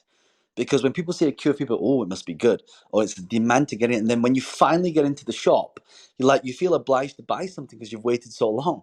So the psychology of it is just amazing to see how these products and again for those of you just joined me talking about the 10 habits of self-made millionaires on this stage, you have some very high successful high earners on the stage kind of spilling their secrets on some of the things that the thought process that go behind it. I covered the 10 habits of self-made millionaires. 1, talking about getting educated. 2, 30 minutes of exercise every day. 2, relationship capital. 4, being obsessed, like Brielle has. 6, getting a coach or a mentor. 7, not wasting time or spending time with time wasters. 8, getting up early. 9, having multiple streams of income. That's why I talked to you about JL.club. 10, using leverage and also fast implementation. The speed of implementation determines what success that you will get. And so this is why I just think it's so important that all of you really are sort of taking notes from everybody who's sharing these concepts right now and just going into this. I mean, we've got Dave, Jaden, Dan, Steve, Yvette, Christy, Simon, Brian Chianti that's just joined as well, Tenji Colin, Jesse, Kermit, Michelle, and Janie as well, who's just joined. I mean, who else would like to share based on some of the things that we've just talked about? Just give me a little mic flash and we can come to you. So Christy and Steve. We'll go Christy and then we'll go Steve. I just want to point out, because as I was listening to this, and I do think it's very important to have that, I think what you call the entrepreneur third eye, and what Brielle was saying, it's amazing to see people think that way. But I also want to point out to anyone that may be in the room who has thought that way, the difference between people that think that way and people that think that way and are highly successful is going to be the action piece of it. And I think, John, you just mentioned the speed of implementation. I can't tell you how many times I've talked to people, I've coached people that just can't get to that next level, even if they're at a level of C-suite executive, but they can't take it up to that, board level or thought leadership level where they're able to go and speak. And a lot of times they tell me about these great ideas that they had, they didn't take action. And so being able to take risks, being able to act fast, being able to fail and not being afraid of that to where it paralyzes you, and fail forward, learn from the mistakes, surround yourself with people that will help you, and then the take action piece. I think that's probably the most important. My entire life, that's what I've seen with the people that surround me, and that's what I did myself. And had I not taken action on the things I did, I would never have been in the position that I am in now. And I think that's what I see. That's the difference between so many other people, friends of mine, people I met through Clubhouse, people that I work with, my clients. It's the take action piece of it, because so many people, I think, get paralyzed because they think they're going to make a mistake or they're not quite sure. And a lot of times they had the one idea that really could have made the big difference for them, or they sat on a stock. Now, I remember it was 2007 and I was at GE at the time. And I was with the mortgage insurance division, and I saw the crisis coming, the housing crisis. And I hustled, and when the market was great, I sold a lot. And, my family members freaked out a little bit, but then in 2008, I bought when everybody else was selling, and it was scary. And you do have to have somewhat of a high risk tolerance for that, but you also have to be able to make those moves. Those moves have set me up now. And the other things that I do are just, added things that I'm hungry. So I'm always going to look for more opportunities. But I think that people miss so many times, they wait. And I think that that's just the one thing I want to really get across to anyone that's listening is, don't wait. If you've had that instinct, take action on it. Even if you fail here and there, if you continue to do it, you're going to win more than you fail. And that number will get you to where you want to go. So, think about it like a numbers game, just like in sales. Sales is 99% failure. Get your 99 no's to get your yes, but you have to make moves. So I just wanted to add that. Thank you so much, John. Back to you. I love that. Thank you so much. Yvette, I see you flashing. We got Steve. We got Steve, and then we'll go Yvette. Go ahead, Steve. Thanks, John. I appreciate it. Hope everyone is well on this fine Father's Day. I'm Steve Olsher, founder, editor-in-chief of Podcast Magazine, and been an online entrepreneur since 1993 when we launched on CompuServe's Electric Mall, if you guys remember that way back in the day. And that store eventually became Liquor.com, which we sold to IAC in 2019. And I love the conversation today here, John, and I really appreciate the opportunity to join you up on stage once again. And I'm going to go in a little bit of a different direction. And I agree with everything that you're saying. For sure, the membership side of things, and who better to learn from than John Lee? I mean, just absolutely take him up on that offer for the boot camp and JL.club and everything else. And all your ideas, man, are always spot on. I always learn so much from you. So thank you for that. I'm going to take things in just a slightly different direction as we look at the 10 habits of the self-made millionaires. And while all the 8 millions, 10 millions, thousands of members, this, that, and the other, and whatnot, all is great from the standpoint of having a thriving business. Having been on both sides of the, let me just say this, that I'll just simply say I hit rock bottom in November of 2013 and really just ready to throw in the towel. Obviously, I didn't do that through the love of family and help and so on, but let me just simply say that for the last 8 years, man, I've been really trying to figure out like how I got to that point when I had been doing really everything that people say you need to do to find success, to find fulfillment, to have the zeros in the bank with at least one number that's not a zero in front of it, right? And having all of that, and yet still finding myself in a place of just complete despair and desperation. And I've literally been spending the last 8 years to try to figure out a very simple framework to help, of course, myself avoid getting back into that place, John, as well as, more importantly, help others to avoid that reaching that same sense of despair. And especially as we look at just kind of where we are now in our culture. And as we begin to focus so much on what's going to happen after COVID, what did you learn? What are you going to do now? This, that, and the other. It seems like there's even an increased amount of pressure on folks to now really take what they've learned and make their life so much different. And is that going to be the case for everybody? I don't know. But what I do know is that there's a very simple framework that I use in my life, which is, I guess, almost like a litmus test. It's kind of a check in.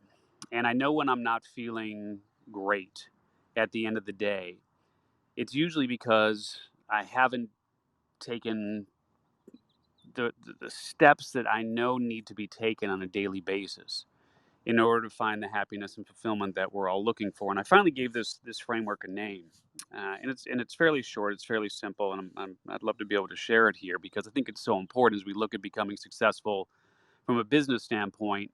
I think it's also very important to look at becoming successful from a life and happiness standpoint. And so I call this framework, John, achieving quintessence.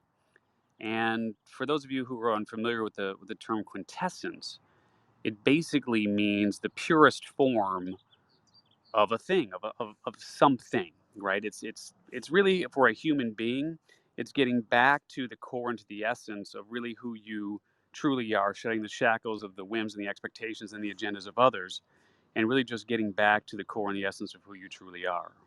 And so when I wake up in the morning, I run through this litmus test, this checklist. And it's kind of like a table. If you can picture a table with 5 legs, maybe a pentagon type table, whatever it might be, and you take out one of those legs, it's still going to stand.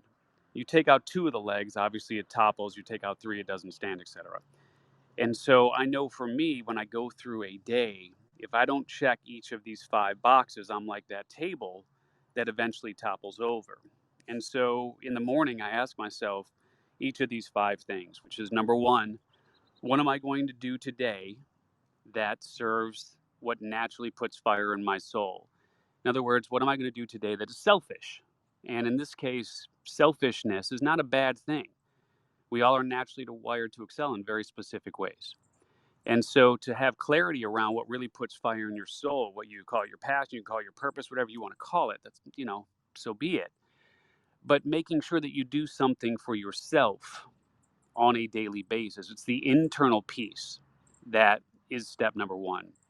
Step number 2 is doing something for others every single day. It's the external piece, but not doing something with the expectation of reciprocation. Doing something simply because you legitimately want to do it, not on a tit for tat basis or anything of that nature, but simply because you're doing for others in a selfless way. So if you look at number 1 as selfish, that's fine. If you look at number 2 as selfless, that works as well. Number 3, in your environment and really having clarity where and the who. So the where can be literally where you live, what you wake up to every single day. I know for me, when I hit rock bottom, part of what I realized after having had tests run and so on and so forth is that I am genetically predisposed to having really low neurotransmitter levels. And so what that means is the oxytocins and the serotonins and the dopamines and so on don't fire as they do for quote unquote normal people. And the cold and the gray really sets me way, way, way down. And that seasonal affective disorder that some people have, I had that really, really bad. And so living in Chicago, where it was cold and gray 6 months out of the year, was really impacting me in ways that I had no idea. And so getting out of Chicago, moving to San Diego is a perfect example of environment, and making sure that you have an aligned environment is so important. And of course, the who, in terms of who you surround yourself with. Are you surrounding yourself with people that fuel you, people that inspire you, people who encourage you and motivate you and build you up? Or are you surrounding yourself with people who do the opposite? Number 4, and you mentioned this earlier, John, is physical exercise, right? Just literally getting out, moving the body, sweating, getting those neurotransmitter levels firing off. That's fairly self-explanatory. And then number 5 on the list, and I think this is really important for all of us as humans, and this is the piece of the puzzle that I finally figured out about 3 months ago or so, is that you really need to challenge yourself every single day on a personal and or on a professional level. And so the question then is, how am I going to challenge myself today? What am I going to do today that I know is going to be a challenge for myself, either personally or professionally. And if you start the day with that checklist, when you go to bed, run it through again. And if you're not feeling 100%, if you might be feeling a little bit down, if it just wasn't a great day, I guarantee you, if you look back at that checklist, you're going to see some clues. So I'm going to leave it at that. I know this was really, really long-winded, man. And let me just simply say I appreciate you, brother. And thanks for the opportunity to share my Achieving Quintessence framework. And I hope that's helpful for someone. I'm Steve Olsher. Talk to you soon. Well, Steve, that wasn't long-winded. That was just simply amazing. I mean, I've never heard of that phrase before, quintessence, and now I'm going to do more research on that. But I just love the way you just break it down, and you know, your last point about challenging yourself and being, and isn't that true? I mean, isn't that what we should all be doing every day? Like, go to sleep becoming a better person than we were when we woke up, you know, and just learning the things and having those, I guess these units of conviction to be able to. And that's why I'm always learning. You know, one thing I see in all the rich people that I know, they're always learning stuff. They're not scared to sound dumb and ask a question. Like they'll ask the question even if they don't know, they kind of know it. They're not scared to know to tell people that they're not the smartest person in the room. And so I think if you can do that, you know, what you're talking about there at the end is really striving to be a better version of you. It is this quote that I think, you know, I'm going to give to you all because it really just sort of changed my life. And it says that the definition of hell on earth, listen to this, the definition of hell on earth is meeting the person that you could have been. That, when I heard that, I got chills.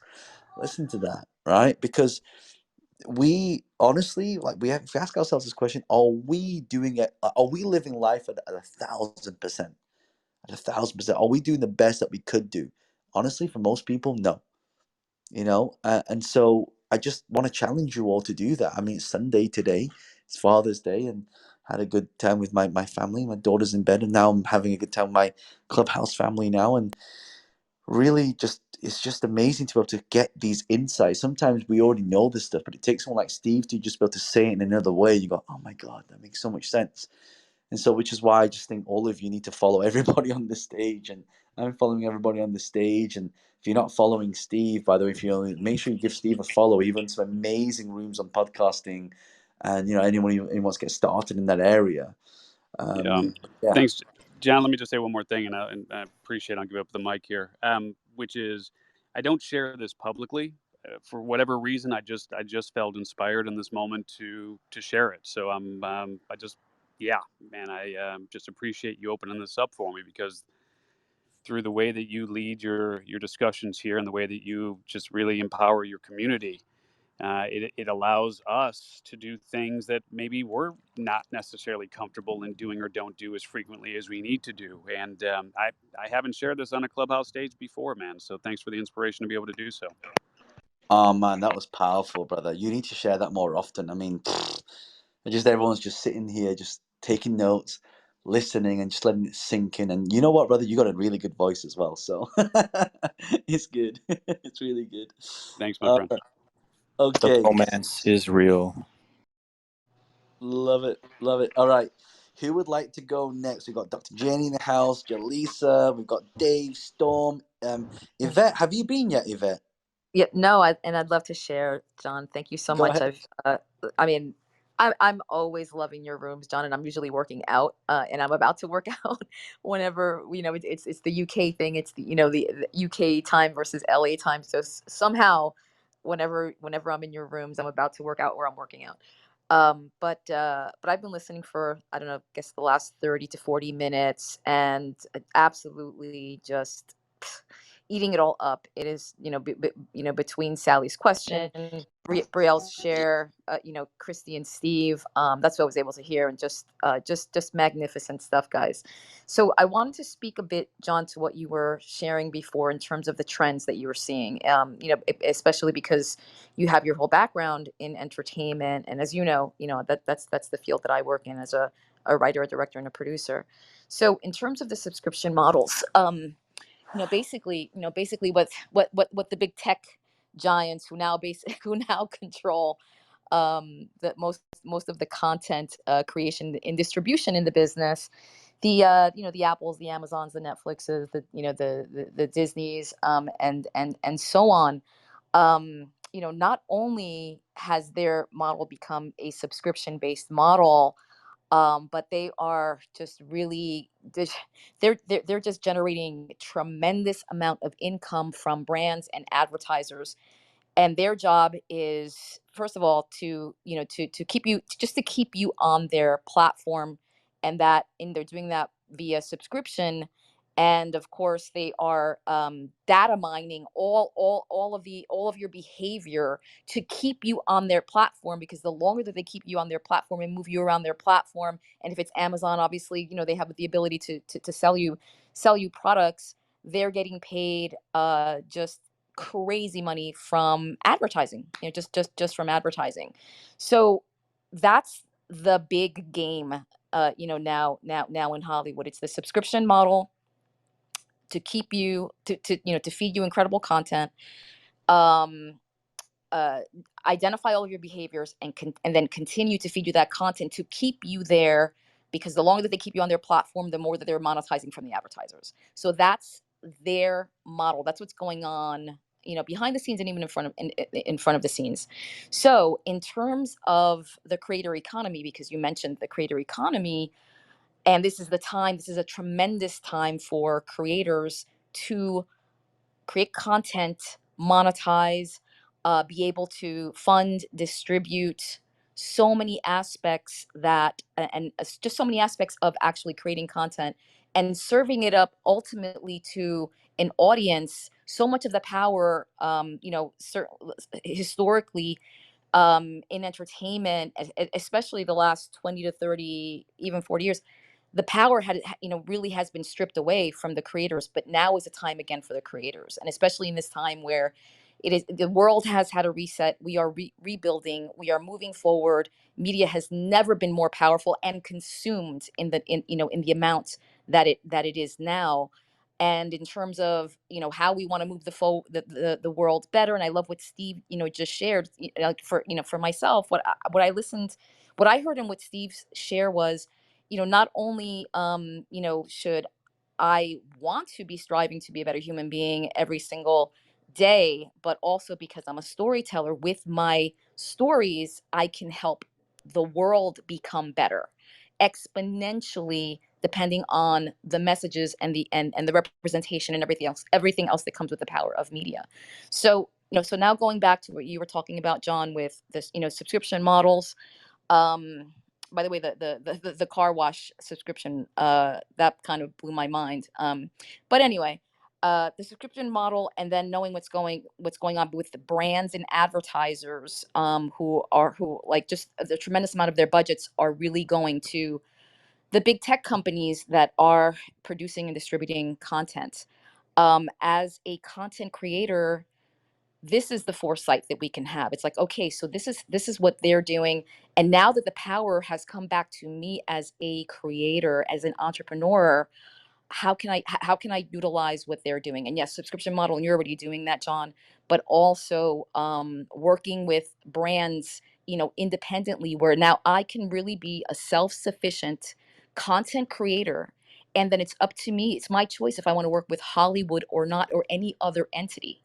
And that's how you can this is how you can diversify.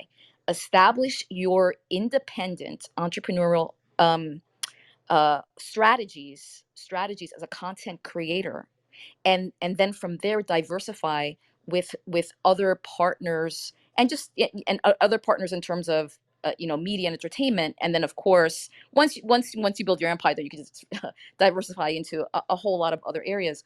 But this is the time. This is really this is the magic of this particular time, where the power is now back in the creators, the IP makers. And there's obviously there's a number of different methods to do that, but subscription is uh, certainly a big one. But also aligning yourself with brands and advertisers where it makes sense, because you can really set yourself up to be extremely profitable, not only financially, but to have the freedom to create the content that you want and deliver it to an audience that's literally hungry for those messages.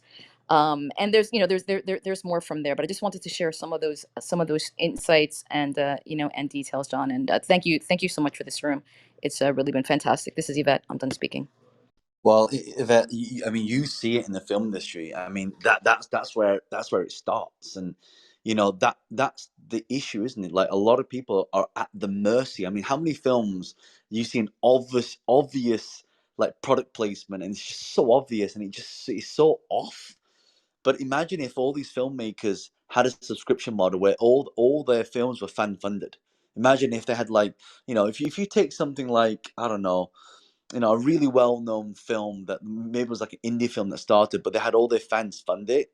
First of all, like, everyone's got, like, all the fans got a skin in the game, so now they're gonna get a lot of eyeballs on there. But now it gives that creator, that director, the producer, the storyteller, like you say, to be able to have the freedom to be able to do what they want to do without the mercy of an investor saying, you got to put that in there, it's got to go this way. Like, there's no dictation. And I guess it comes down to what Steve was saying, that it's true in the truest, purest form.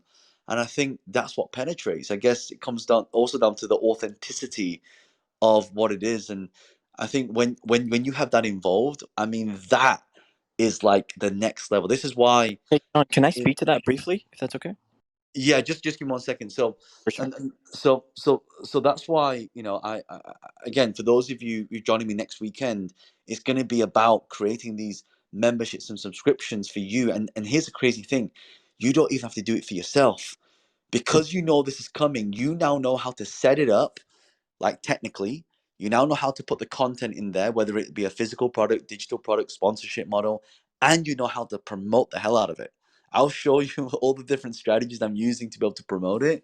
And so, if you haven't sent me a DM with the word membership and you would like to come, it's by application only, and there is a sort of a small investment for that. Just, make sure that you are, just send me a DM with the word membership, and I'll show you all these things, because this is the trend. What Yvette's talking about, you see it already happening in film. We need to learn from that. Bobby, go ahead. Thanks, John. Okay, so hey, what's up? It's Bobby Del Rio. Dude, like, you're a genius.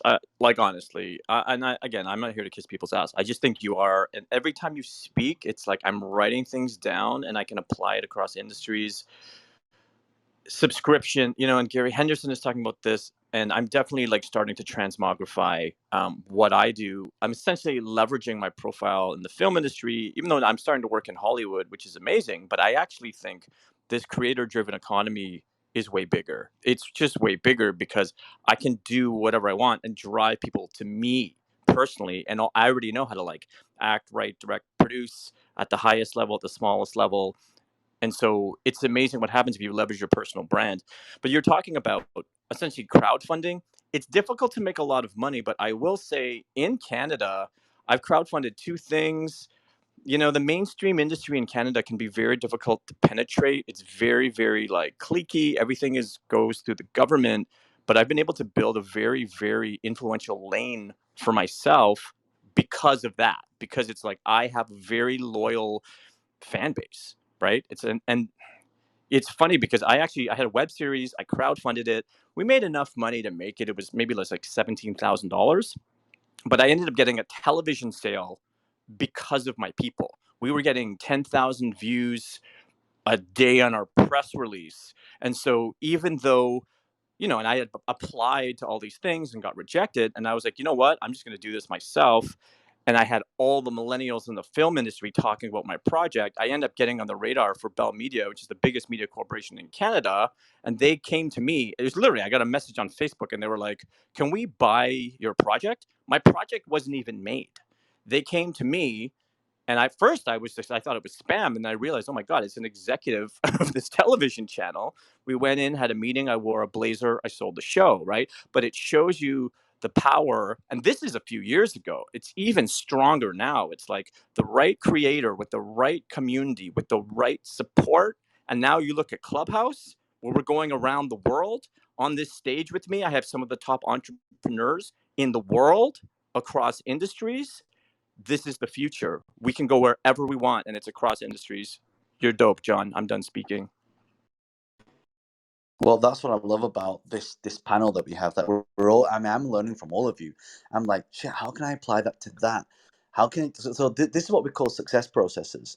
Where if you look at, like, for example, in UK now we have drive-through Starbucks. We never used to have that. And then we have, before that we had drive-through McDonald's, right? But that came from the drive-through banks in the US. So you look at the success process of what's working in one industry and how that can be applied to another. This is why I freaking love Clubhouse. I mean, it's like we're all masterminding right now. We're all learning from each other, and the great thing about this, 800 people in the audience get to learn from us as well.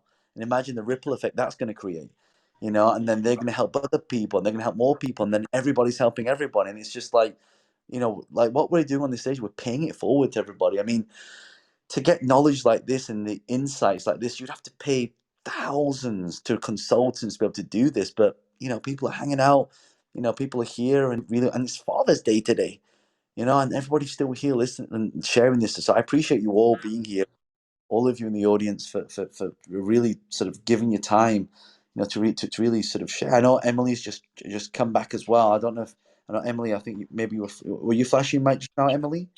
Or maybe, or no, it wasn't. It was. I was flashing, but I was just flashing because I was agreeing. Like, oh my goodness, it's like a mastermind. This is amazing. Yeah, yeah, it is. John, if I So, can add just John, I'm one going to have to quick jump in a thing. minute too. Oh, sure. John, if I can, this is Yvette again. I just wanted to add one more thing, just going back to, as from the creator economy, the great thing there, in addition to once that you build it, that then you can continue to expand it, also known as franchising. And you mentioned franchising, earlier, or it was LA. The amazing thing about franchising is that it becomes both passive and active income depending on what it is that you're doing, and that's really the big goal. To build a brand that then becomes a franchise that you can just expand across an unlimited amount of mediums and platforms, and then build transactions into all of that. And that's really the big opportunity, and the big and just really the big goal. If you're a storyteller, if you're a content creator, period, to be able to to create a franchise and really share that out with the world, continue to expand on that, and clearly monetize. So just want to add that to the conversation as well, John. This is Yvette. I'm done speaking. Thank you. I love that, Yvette. Thanks for that. I think Dave wants to chat because he's got to jump in a second. Dave, go ahead, brother. Thanks so much. Happy Father's Day, John. And what a room. If you are listening right now and you are not following John and all of the speakers on stage, what the heck are you waiting for? Give everyone a follow right this minute on this beautiful, beautiful Father's Day. Am I right, John? Oh, yes. Oh, yes. Happy Father's Day to you too, brother. Thank you, brother. So I am a self-made millionaire, and I wanted to share 3 habits that have been really valuable in my career. I want to talk about courage, delegation, and saying no pretty briefly here. First, courage. There's this thought that entrepreneurs are fearless, and I'm here to say I am absolutely not fearless. I am filled with fear every single day. I'm afraid that I'm going to mess up. I'm afraid that I'm going to fail. I'm afraid that I'm not going to be good enough. But in spite of all those fears, I choose to act and go for it. And that's really literally the definition of courage. And so the first habit that I think I have is strengthening my courage muscle and feeling the fear every time I feel it, and being okay with that, and not trying to block the fear, but being okay with my fear and then moving forward in the face of that fear. The second thing that I think has really helped me through the years is my insistence upon delegating. I see a lot of entrepreneurs that think they have to do everything themselves because they're the only ones that can do it the right way, the perfect way, the best way. In all the companies that I've built, there have been numerous times where I know that I might do something better than my assistant, better than my employee. But it doesn't matter, because if I'm stuck doing all of that, then we can't grow and we can't scale. So I teach and I empower and I delegate and I let go, knowing that folks are going to mess up. They're going to mess up a lot, but eventually they're going to get it right. If they keep messing up, they'll be fired. We'll move on. But eventually they'll learn and they'll get it right. And it's by my letting go and knowing that others can do the job just as well as I can in most cases, that's allowed me to grow and scale. And the third thing is saying no. Boy, I think so many folks want our time, want our attention, want to share an opportunity with us.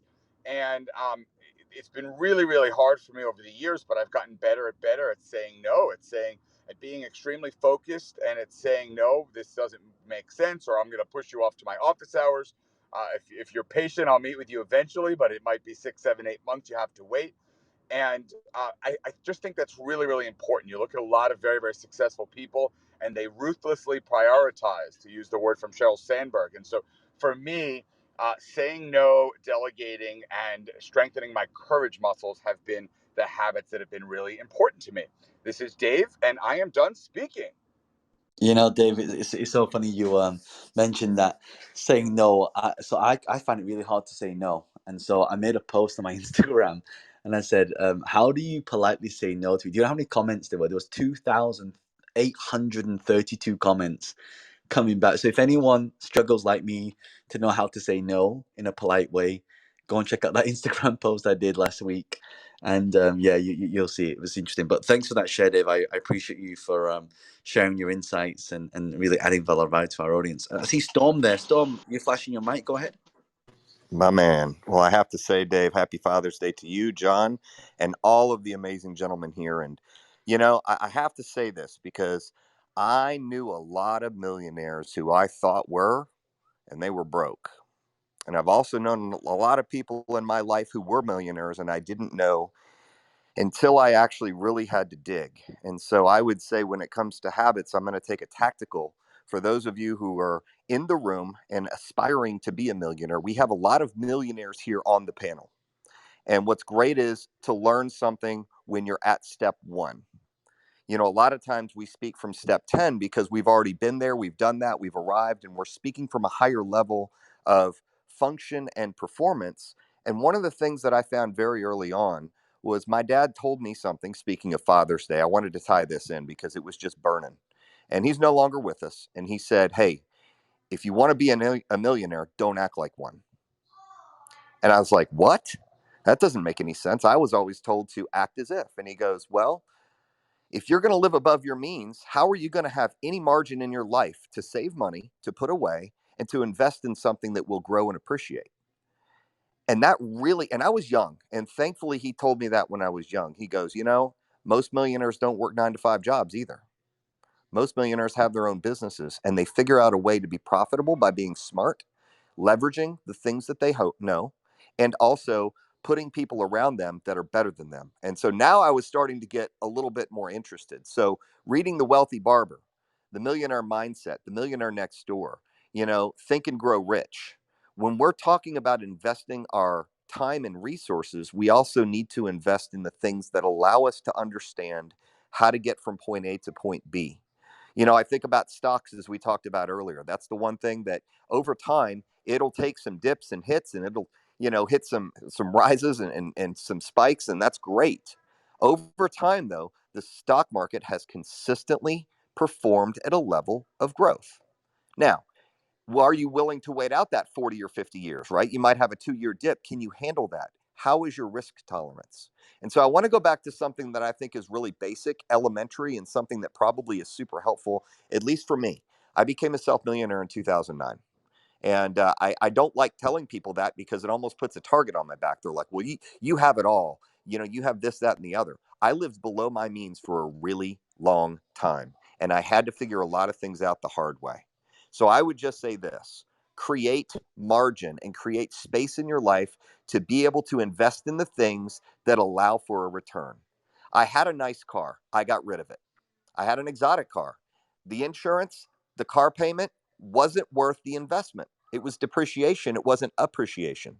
And instead of that insurance and car payment, I started to invest that money in something monthly, like a fund, or something in a stock market or Ethereum, or something that I at least had the opportunity to grow that money. Number 2 is I knew a house was an investment. I didn't want to rent anymore. I didn't want to give my money away to someone else and pay their house note. I wanted to have my own house. And so I knew when the time would come, even if it was a small house, it didn't matter. And I started small and ended up moving up as we went. But I got to tell you, having too much overhead is exhausting. It can eat you alive and it can consume you. So I would always be smart. Now, I will say this. There are people on Instagram who claim to be successful. If you really want to be successful, we're in oil and gas here in Texas, in the central part of the United States. Our economy in Houston runs on oil and gas. And these guys drive trucks. They're not flashy, they're not expensive. They live simply, and my golly, do they have wealth in their life, and they have discretion to be able to do the things they want to do when they want to do it with the people they want to do it with. And I would just say that was one of the habits, was always find a way to enrich yourself. To the been there, done that people, I have to say rooms like this, John, you run them like clockwork. And I got to tell you, the people who are not a part of JL.club, that is an investment that is a no-brainer. And that is something that, for me, when I was young, I might not have understood it by hearing it, but once you get in it, you're going to understand it's well worth that price of a cup of coffee a month. So I just wanted to say a couple of tactical things today, just because I believe, when my father was telling me these things when I was growing up, and considering it's Father's Day, I know that took a way left turn from the things we were talking about. Just wanted to share that, and hopefully at least one person got a chance to get something to where they can use it, come back and report out, and hopefully be on the stage as a millionaire soon. Thank you, John. I think that's valuable advice, Dom. I mean, you are right. Don't act like a millionaire. So, well, John, you want Lambos? Yeah, but I didn't when I first started. Like you said, it takes a long time to get there. It took me 10 years to take a company public and do an IPO. And it doesn't happen overnight. And that's why I said the 4 steps for those of you that missed it. So if you just joined the room, I talked about the 10 habits of self-made. And I've been through I spent about maybe half an hour going through all 10 of them. I did like a little mini masterclass at the start. Then I brought everybody on stage and to basically debate some of these things. But that's why I said when it came to, your basically your earned income needs to convert into learned income. So you get the knowledge to be able to do the things that that a lot of people don't know to do. To be able to have those foresights, to have that entrepreneur third eye, right? And then your learned income turns into business income now, because now your business now creating revenue, but then it doesn't stop there. And that's where most people fail. They're spending the money there at that point. Don't want to do that. You want to take that business income and then convert it into asset income. That's how the money multiplies. So just like Brielle, and he's made some amazing investments and done really, really well. I mean, getting a Tesla at $50 is insane. It's like $500 a share now. Those who got into Bitcoin early, those who got into Zoom, Netflix, Spotify, Amazon, right? I got into a few Silicon Valley companies, and they had the CEO that on Bloomberg that just said, well, they're going in at 20 billion now. So I've done pretty well there.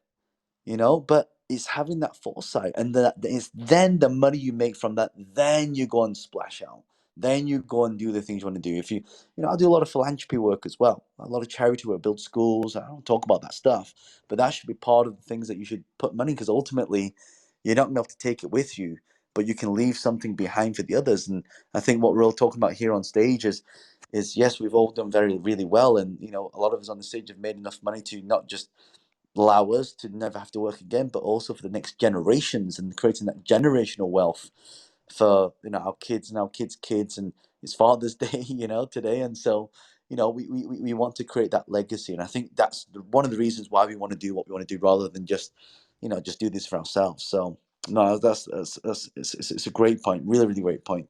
And we've got Erica, Tom, Ella, Kim, Credit Ninja, William, Jaleesa. I see you flashing. Go ahead. Oh my gosh, I was just clapping because everything you've been saying is super awesome. And see a lot of my friends here. I came in because Janine invited me. He told me that you were hosting a room, so I had to be here. And I see Bobby, Emily, and Credit Ninja.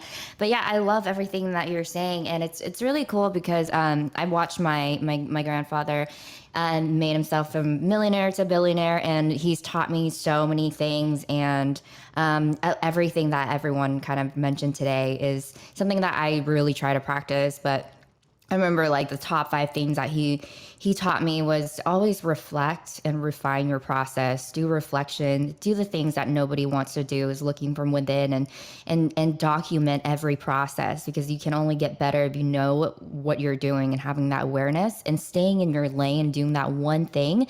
Because especially now with the digital world, there's so much the shiny object syndrome, and we want to get into everything before you've accomplished nothing at all. all. So I think it's really important to just know what it is you're passionate about and block out the noise and accomplish one thing before you go on to another. Because I see that all the time when everyone tries to, it's like the same thing. When you try to talk to everyone, you end up talking to nobody. And when you try to do everything, you end up doing nothing at all. So I remember him saying, just do one thing, perfect at that one thing before you move on. The other thing I think Dave touched on was setting the standards and boundaries. So even with when I teach or when I coach my clients who are 7-9 figure entrepreneurs to build their personal brands, it's amazing how much we have to go over the standards and boundaries, because over time, once you build your businesses, there is no boundaries, right? Especially with your employees or with all the business investments that you have that pulls your attention away. But I think setting those standards and boundaries and know when to say no is third that a lot of us. I remember the third thing he said, it was imposter syndrome, getting comfortable with the uncomfortable, knowing that new devil is going to come about, but get excited for the things that fear you, because it means that you're growing. And if you're not growing, you don't feel that imposter syndrome. It means that you're settling for less and you're not stepping out of your comfort zone. The fourth thing he said is always to get mentors, coaches, elevate yourself by surrounding yourself with people that will always elevate you. It doesn't matter if it's friends, peers. Get rid of the negative energy, people that are pulling you down, people that are not serving you. He's always mentioned it's going to be lonely up top, but it doesn't have to be if you have the right people around you. And that ties into the last point that he always mentioned, your environment is everything. I'm actually moving to Vegas with Credit Ninja in the next couple of months, just so that I can be in a fresh environment that's always going to challenge me, be around with people that will help me elevate to the next level and that will challenge me all the time, because I don't want to stay comfortable. I don't want to stay in that position where I feel safe all the time, because that means I'm not growing. So having the coach's mentor, having that environment, reflecting, refining, saying that one thing and being really great at what you do before you try to take on more projects, having that standards and boundaries and feeling the imposter syndrome, tell yourself that I feel the fear, but I'm going to do it anyway, is so powerful, because a lot of people already know what we know. It's not, the things that we're talking about. It's nothing that you can't Google, but only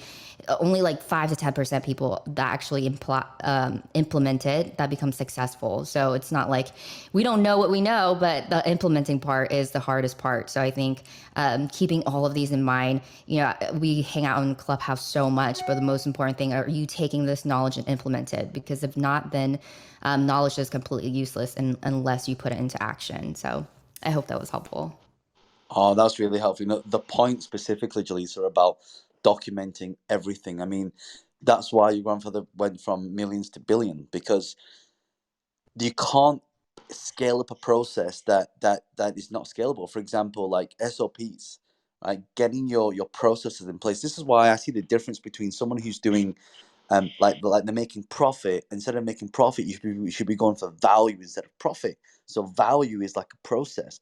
Value is like the training. Value is a step-by-step, operations manual. So when someone comes in, the onboarding process is so fast, and if anyone's got any questions or problems, then they can actually attend to it, because it's always there. The answers are there. There's a specific way to do this, like a recipe, isn't it? You want to bake a cake: eggs, flour, sugar, water, milk, right? They go in a specific sequence, and if you do the specific sequence, it produces an outcome. And and you'd be surprised. I know companies that are doing multi-millions that still don't have any processes, or or kind of like a very sort of a blasé version of it, and very sort of like a vague, like you got to be specific, like do this, and this is the result that you're going to get. And if you don't get the result, and you did one of these things wrong, you put too much sugar in, you put too much milk in, the flour is not mixed properly, and the eggs weren't whisked properly, like, and then it's just tweaking and fine-tuning those parts, and that is what makes a very successful business. I know, Emily, you've been sort of flashing your mic for a little while. I'd love for you to kind of share some insights on this, based on what people are talking about. Absolutely, John. I want to share something a little bit different today. And I want to preface it with saying, the first time that I won an award that publicly disclosed my net worth and had to go through that entire process and referred to me as a millionaire, I cringed. I was so embarrassed, and more so, I felt really bad because there are a lot of people out there that don't have anything. And so, if you're listening, I just want to say that just remember that we all started from the ground up. I mean, I know I started with $80 to my name, and I didn't have any funding or help. And I'm not exceptionally smart. And in fact, I dropped out of high school in grade 10. But what I did have was a relentless drive, and I was open to fail. So that is the habit that I want to share, is failing. I really think that fear is what holds so many of us back, and really the fear of failure. But the most successful people know that failure is just part of the journey. They accept it and embrace it and learn to anticipate it and really use it to get better. So my habit was failing and failing often, and remembering that failure isn't final, it's just a redirect. And if you use it properly, it can be your greatest growth tool and edge that you can have. But don't feel bad if you're listening and you aren't anywhere near that. If you are starting from a place that's harder than others, it's all entirely possible. Um, and trust me, I speak from experience. So I just want to say, don't be afraid of failure. Embrace it and learn from it. Use it to your advantage. Uh, don't let it stop you. So thank you, John. I'm loving this conversation, and happy Father's Day to you and all the dads out there. Oh, thanks, Emily. And what a great perspective of when things happen to you, it's happening to you. It's happening. It's not happening to you. It's happening for you. And you're talking about when those things happen, it's just a redirect. And you're absolutely right. I see a lot of my very wealthy friends, like it's almost like nothing phases them. You heard Steve talking about having the courage, right? And yes, I think that there is a part of that. I know Storm kind of alluded to that as well.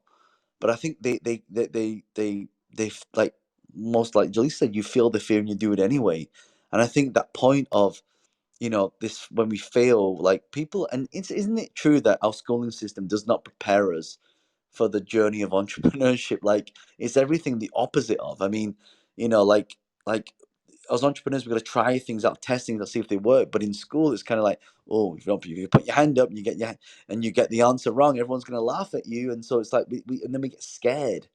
And it's almost like when we're born into this planet, we are born as Steve said, into the purest form, into this planet, and then the environment starts shaping us, which is why I love this room. I mean, if for those of you in the audience, I myself and the UK Mod Squad, we've been running rooms, I think 175 days in a row now, on Clubhouse, multiple rooms a day. And if you hang around all these amazing people on stage and you're in their rooms, I mean, Emily runs some epic rooms. If you're not following Emily, she runs some epic rooms on Boss Babes and different processes and thought processes. She does some amazing charity events. Make sure you're following her and turning bell notifications. And she just, the amount of talent and level of expertise you have on this stage is, I think this is the first time we've had a panel like this, and the discussion is just on fire. I mean, like, you're giving so much to the audience, and I hope the audience, you really appreciate this. I mean, I don't know anywhere where you're going to get anything like this. I mean, seriously, this is like it is like this a mastermind that we've got as Yeah. well. And John, sorry. yeah, go ahead, Ria, go ahead. No, it's so good. And I think what Emily said, it like really like resonated, because I felt that. I felt that shame. I won a 30 under 30 award a few years back, and there's this guilt that comes with it, but there's also this idea that when you know where you're going, you don't ever feel like you've arrived. And I think that that's really the key to growth, is the idea that we're all okay sitting here asking each other questions, having this dialogue, masterminding. And I think that when you get to a space in your life where you stop asking questions, that's where you become stagnant. And I believe personally that's where the level of wealth increases and poverty ends, is when you stop thinking that either you can't ask questions, you don't know enough, or you know too much, right? It's that perfect space in between of hey, I know a little bit, and so I have enough to contribute, but I'm nowhere near where I'm going to be or trying to be.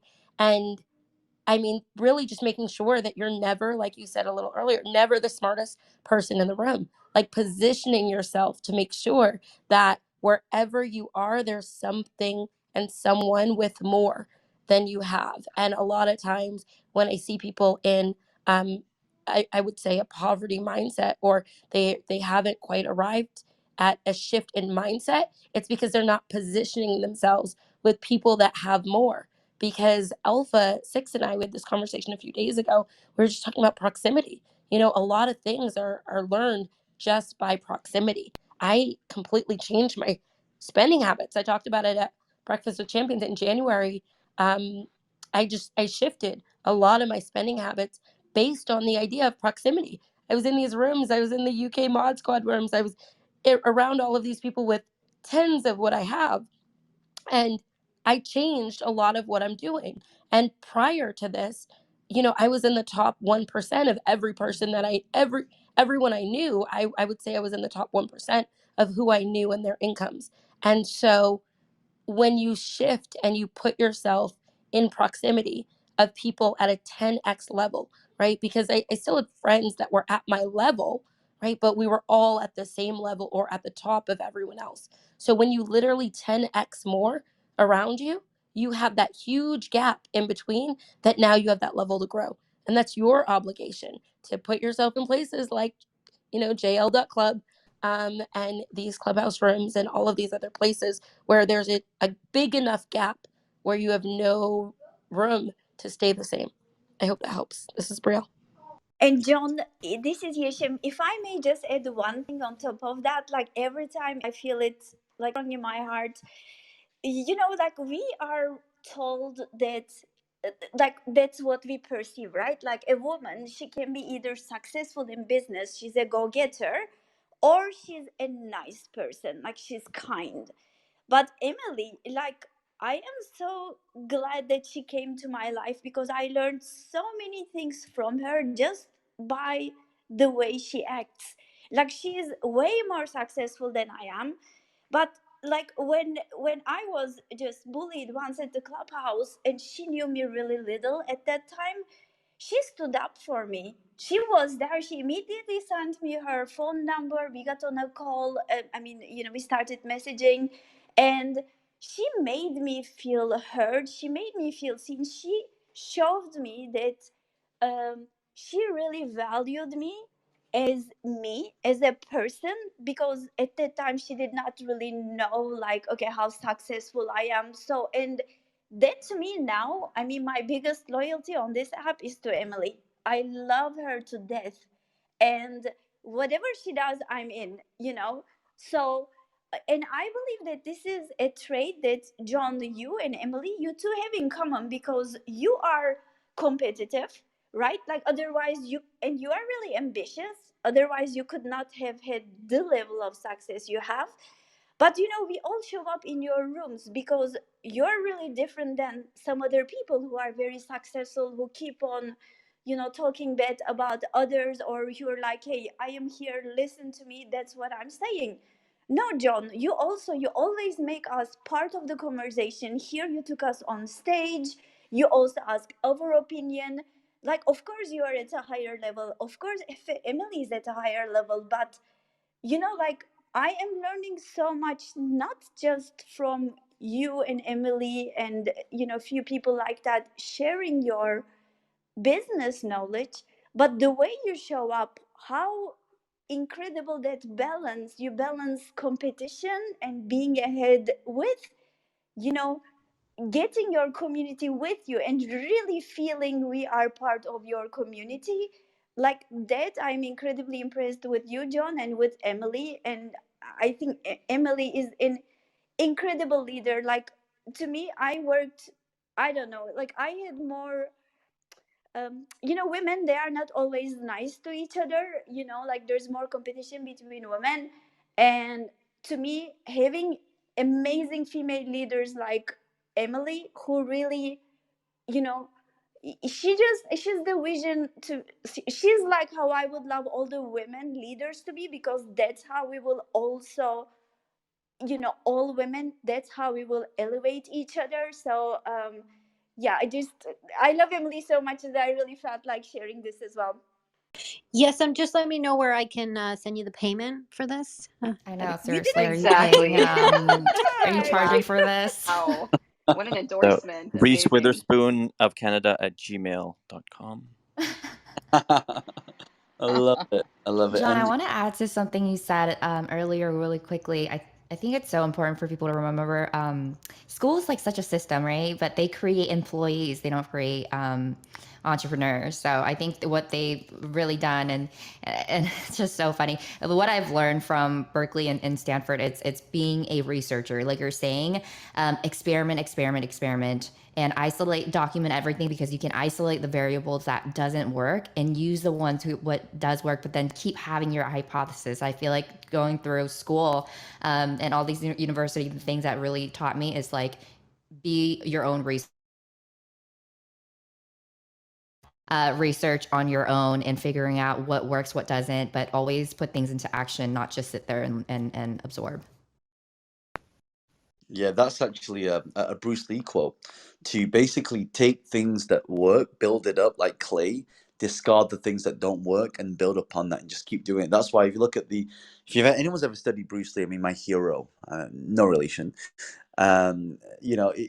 just think about the methodologies, like learning all the martial arts, taekwondo, tai chi, boxing, cage fight, all these different martial arts, judo, taekwondo, and just taking the best of each and making it your own. I think that is what true success is.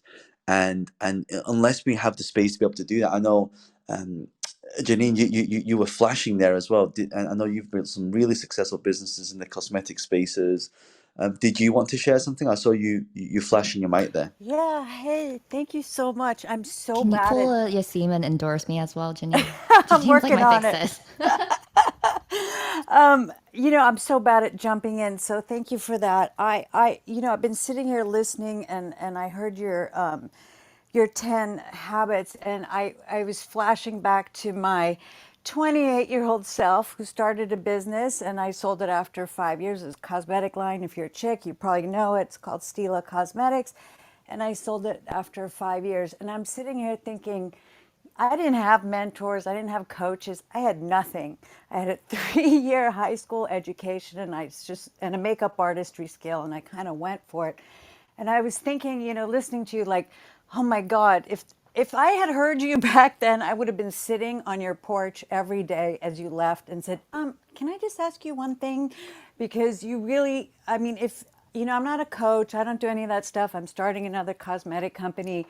But if you're listening to this, it is such a gift. It is extraordinary what you're offering people. It just blows my mind.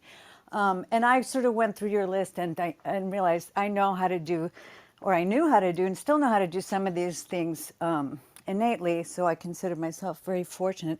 But I just wanted to add a few things that, based on those 10 things. So for me, when you're talking about time and scheduling yourself, one of the things I've learned is to schedule around what I call my best self.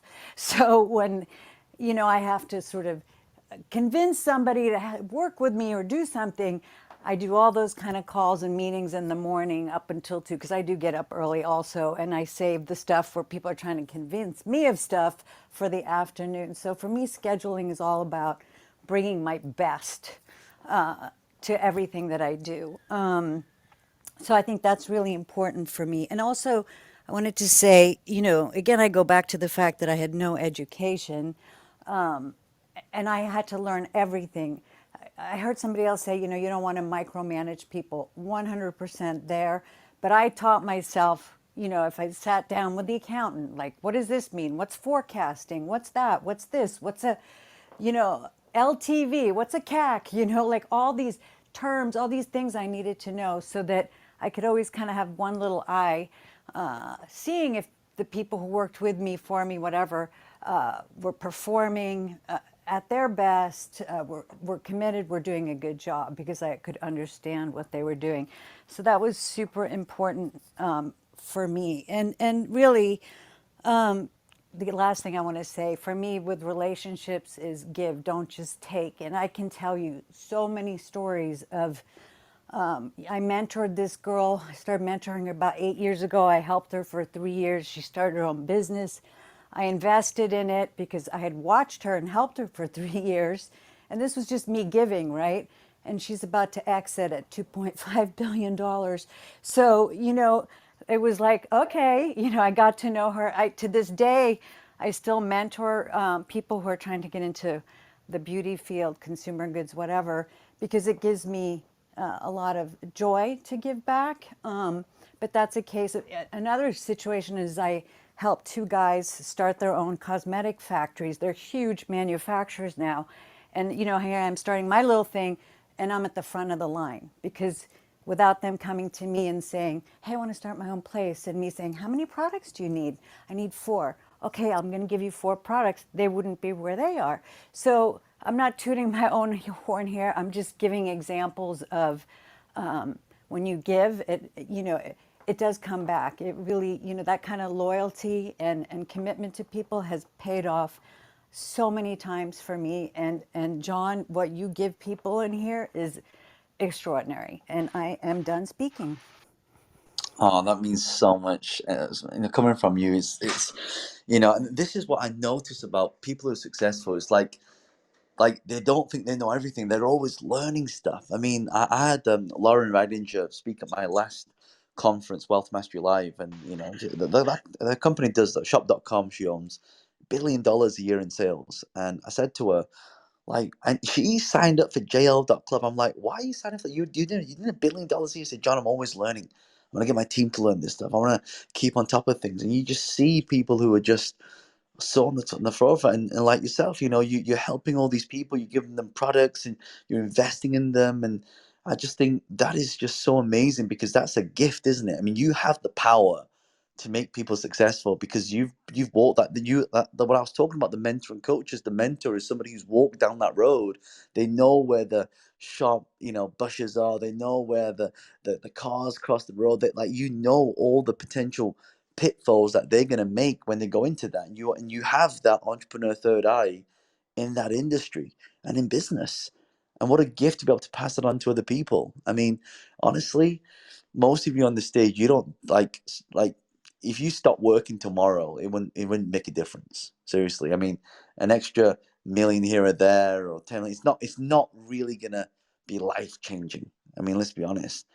But you know what's life changing is the fact that you can take someone who has zero experience to be able to, like you say, exit a company at 2 billion, and to see that grow. It's like your baby, isn't it? It's like, wow, I had part of that. And that's honestly why I keep doing what I'm doing, is to see all of you on stage, and maybe one day, I'll get to be on, sitting there seeing you on TV and saying, oh, I remember that person who was in one of our rooms, and she started off and she was starting a business, she's having troubles with this, or he had problems with that, and they just need this bit of seed capital. And you just build so many relationships here, and you're all right.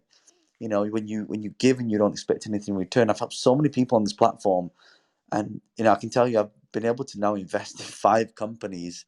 These are all tech companies, and some of them are really big companies. If I was saying names, you'd know what they are. But I would never have got those opportunities had I not been on this platform every single day for the last 170 odd days. And I just appreciate all of you for for being here, and for sharing all of these amazing insights. And you know what, my voice John, is. Yes, go it's ahead. Kim Wells Phillips. Can I ask a quick question? Because that's my secret to being millionaires, asking questions. Would you mind sharing, how did you first become a millionaire? That's something I always wanted to ask you, and this never seemed like the right room until now. Are you willing to share that? Oh, yeah, of course, yeah. It was actually by fluke in 2008. So I found a loophole in the system. This is why getting a mentor is important. So I met a guy by the name of Ying Tan, and he's actually on this platform. Actually, he just exited from his company, and he got a good sizable amount from that.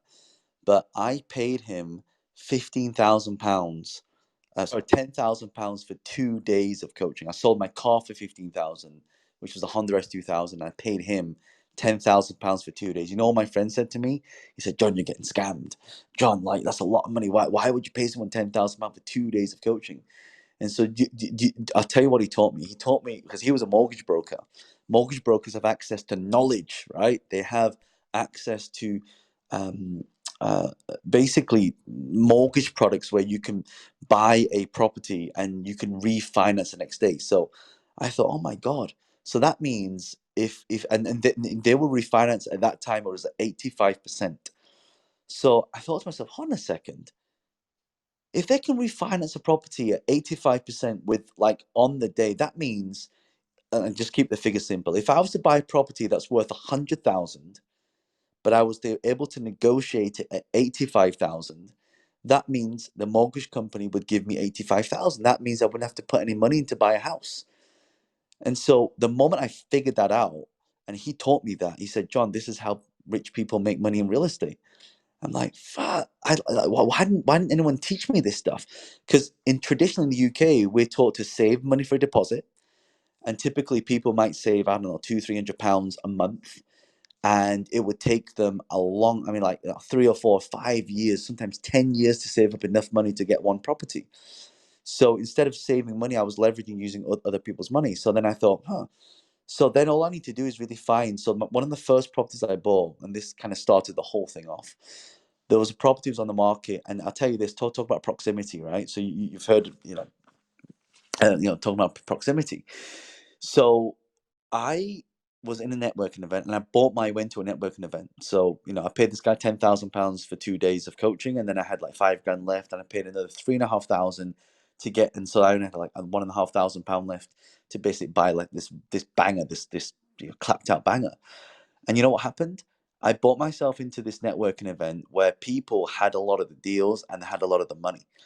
And so I was next to this lady. Her name was Julia McDade. And she said to me, and I heard the person talking about, oh, you can find properties below market. I didn't believe it at first. I thought, yeah. Well, if it's that easy one, I'm skeptical, John Lee. Chinese people were really skeptical, right? So sure enough, after about, I would say about 2 months, I get a phone call.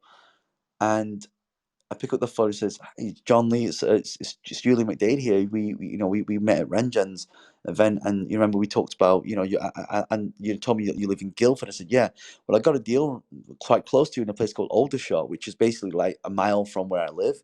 And she said, "Would you be interested?" I said, "What's the deal?" And she said, "Well, it's on the market for about 180, 185. That's what it's worth, and you can buy it for about 140." I thought. And in my mind, I was like, why would you give me this? Like, there's a lot of money there. Why? Like, being skeptical, right? And, this is sometimes people just do things and they've got their own reasons for doing it. And she was a sourcer. And she said, "If you take the deal, I just want 1% of the deal." I said, "What do you mean?" "So whatever you buy it for, just give me 1% of it." So I said, "Sure." So I went round to the property, and the property was so dilapidated. I mean, like, you wouldn't let your dog live in the house. And it definitely wasn't worth 180. It was probably closer to around 160, 70 because it needed some work doing to it. And to cut long story short, so I went on this course and I learned how to negotiate deals. And the number one rule is don't be the first to name the price. And if you are the first to name the price, lowball the offer. That's what I got taught. So I was in the car, and this this lady, she throws a question at me. "So how much can you offer me for a property then?" I'm like, and I just heard Ranjan's voice, "Don't be the first to name the price. And if you do, may a low ball off." I said, and then so she kept asking me, "So how much can you offer me?" I said, "I don't know, 85,000. And the phone went quiet. Like, you could hear a pin drop. And I hear this, okay. I'm like, and in my mind's like, "What?" I said 85,000. Yeah. And so so again, like, one lesson I learned is don't assume anything, right? If you write the word assume, it's making an arse out of you and me, right? So never assume. And so what I realized, she'd bought that property really cheap. So she was getting 85,000 for that property cash. And so she'd made money, but actually I needed to spend some money on that property. So I ended up, again, I had literally no money left, so I had to borrow money on credit cards. I had to fix the house up, fix the kitchen, and basically make it in a more livable condition that could sell. And do you know, Kim, I sold that property for 185,000 in 2 months, and I literally made 100 grand, bang, just like that. You're probably wondering, where did I get money from, right? How did I get that 85 grand? I went to that networking event and I asked every single person at that networking event, have you got 85 grand? Have you got 85 grand? And literally everybody said no, apart from one person. And she said, I don't have the money, but I know somebody who has. Comes back to the network effect, right? It's not who you know, it's who they know. And she put me in touch with a lady called Shirley Wheeler, and she was a multi-millionaire. And she's the one who gave me the money to buy the house. And that became the seed capital that I kept rolling into house after house after house after house. In 6 months, I bought 35 houses. And that's how I became a millionaire. Wow. That's so Wow. good. Such a Wow, good wow. story, Asians, John. Asians. Amazing. I would love to add something, John. You said something earlier today about Lauren, who's your friend, Rittinger.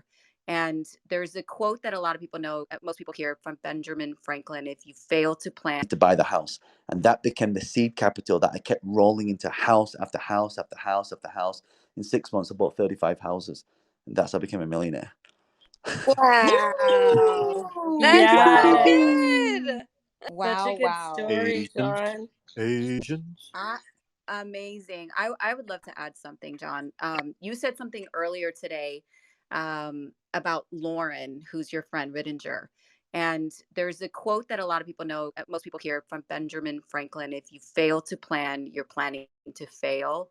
And one thing that you said about Lauren is that every morning, or I think it was at night, you tell the story though, that she puts post-its around her house of what she's going to be doing that day. Can you tell that story again? Because that's such an incredible story that I think a lot of people would be impacted by. Yeah. So here's the thing, right? The reason why people don't take action is because they get decision fatigue. That there's so many things happening with social media and everything. And so, Lauren, no one asked her. She's like, well, I'm really old school. So what do you mean? I just get these post-it notes and I stick them at the night before, so I know what to do as soon as I get up. The problem is most people get up in the morning and they pick up the phone, and now they're in reaction mode into everybody else's agenda. When she doesn't take calls till about 10:30 in the morning, and she gets up early as well. So she's got all that time to get everything done. Then she starts taking the calls. And so, and shop.com does $1 billion a year, you know, and it's just like, I wish all of you could have heard her story at Wealth. Even actually, I'm just going to do something actually for all of you, because a lot of you, you've been in this audience. We've got like 824 people in this room, and we've been at this number for quite some time now. So, and I've been going for about 3 hours. It's almost midnight here in the UK. So I'm going to do something special for all of you. As a thank you to all of you, and before Father's Day ends in 5 minutes here in the UK.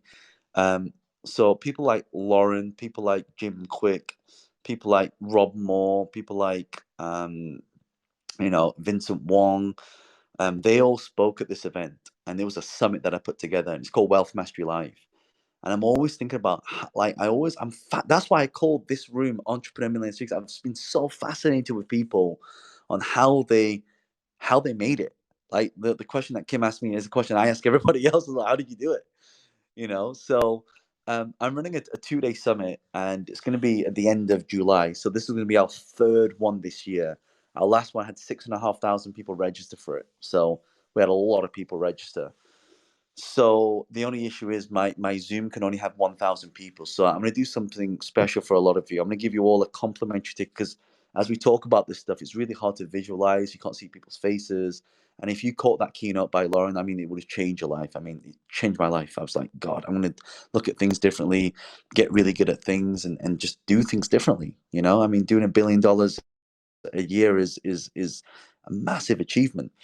And so I'm going to give you all a complimentary ticket to attend. I've got a massive speaker lineup coming out, and I'll announce some of the speakers as we go. But you can rest assured, these are personal friends of mine, very wealthy. They do it as a favor for me to really help give back to our community here in Clubhouse. So here's what you want to do. Click on my face, scroll all the way down to the bottom where it says John_Lee_official. Click on that, go to my Instagram account. Make sure you're following me on Instagram, by the way. So click the blue follow button. And when you do that, at the top, you'll get a bell notification. And it's important you do this. When you click that bell notification, you'll get a pop-up that says feed story on live. Make sure you turn them on, because I do a lot of giveaways. I mean, give away, like my last event, I gave away thousands and thousands of dollars of cash. One lady won it, and she was so thrilled. She won $1,000 at Wealth Mastery Live, and she was just like, I'm so glad I won this. I knew I was going to win. I said, why? So my parents are ill, and this money is going to pay for the treatment. And it's just, that's amazing. Like, it was so, like, she so deserved to win that. But that's why I say, if you turn everything on, I do a lot of giveaways. And so what I'd love for you to do, if you would like to get a complimentary ticket to Wealth Mastery Live, which is happening at the end of July, send me a DM right now with the word event, EVENT. So EVENT. And what will happen is my John bot will send you a link to the registration page. Click that link to go to register and register right now. And then what will happen is, once you register, it'll take you to a thank you page with lots of videos on there, which I want you to watch. That's going to be the pre-training to all the things that you're going to be learning. And I'll give you the speaker announcement. I'm going to be, I invest in stocks, shares, real estate, bit of crypto, startups, some marketing and businesses as well. So I've got a lot of speakers who are going to be teaching and sharing some of the strategies that they're using. And the great thing, what I love about this panel, is that everyone's doing it in different ways. Some of you are doing it in film, some of you are doing it in, coaching, consulting, and tech companies, investments, and it's just amazing that we all get to learn from each other. So yeah, send me a DM with the word event, and then my John bot will send you a link. Click that link, go to the registration page, register right now, and on the thank you page there'll be videos. Bookmark that page. So you can go through some of the pre-training as well. So, and once you've done that, by the way, just send me a DM back with the word done. Just say that you're done. Just so I know that you managed to get in there, because sometimes, because we got a lot of you going there at the same time, it might jam up the system a little bit. So yeah, we've got like 800 not of you in this room, so we've got hundreds of you who just sort of enrolling into that. So yeah, I just wanted to add that in there. But yeah, I hope that answers the question, Sally. All right. Yes, So it did. Actually, and I just wanted to add one more thing, because I think excess capacity is something that we haven't spoken about, and that's most people don't even know what that is really. I mean, I'm sure everybody on stage does, but something that a really good friend of mine that I think is in the audience, because he's been texting me, he was a Wall Street guy, hedge fund guy, and I used to work a lot, but I would go beyond what I worked, and he would say, you're working in your excess capacity. And I was like, what does that really mean? And he said, most people just do their 9 to 5 job. They come home, they watch their shows, they go to bed, they start all over. And then the people that are successful are the ones that do the 9 to 5. They come home and they work another 5 hours before they go to bed. So, all of us, if we're looking to be successful, you have to tap into that excess capacity, because just the norm of 9 to 5 is going to get you just that, just what you make in that 9 to 5. But when you tap into your excess capacity, that's when the abundance arrives. So I'm Sally, I'm done speaking.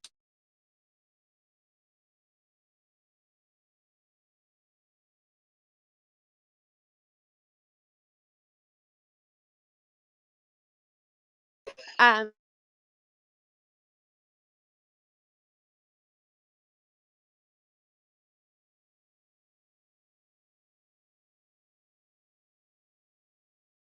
that you never say why you can't.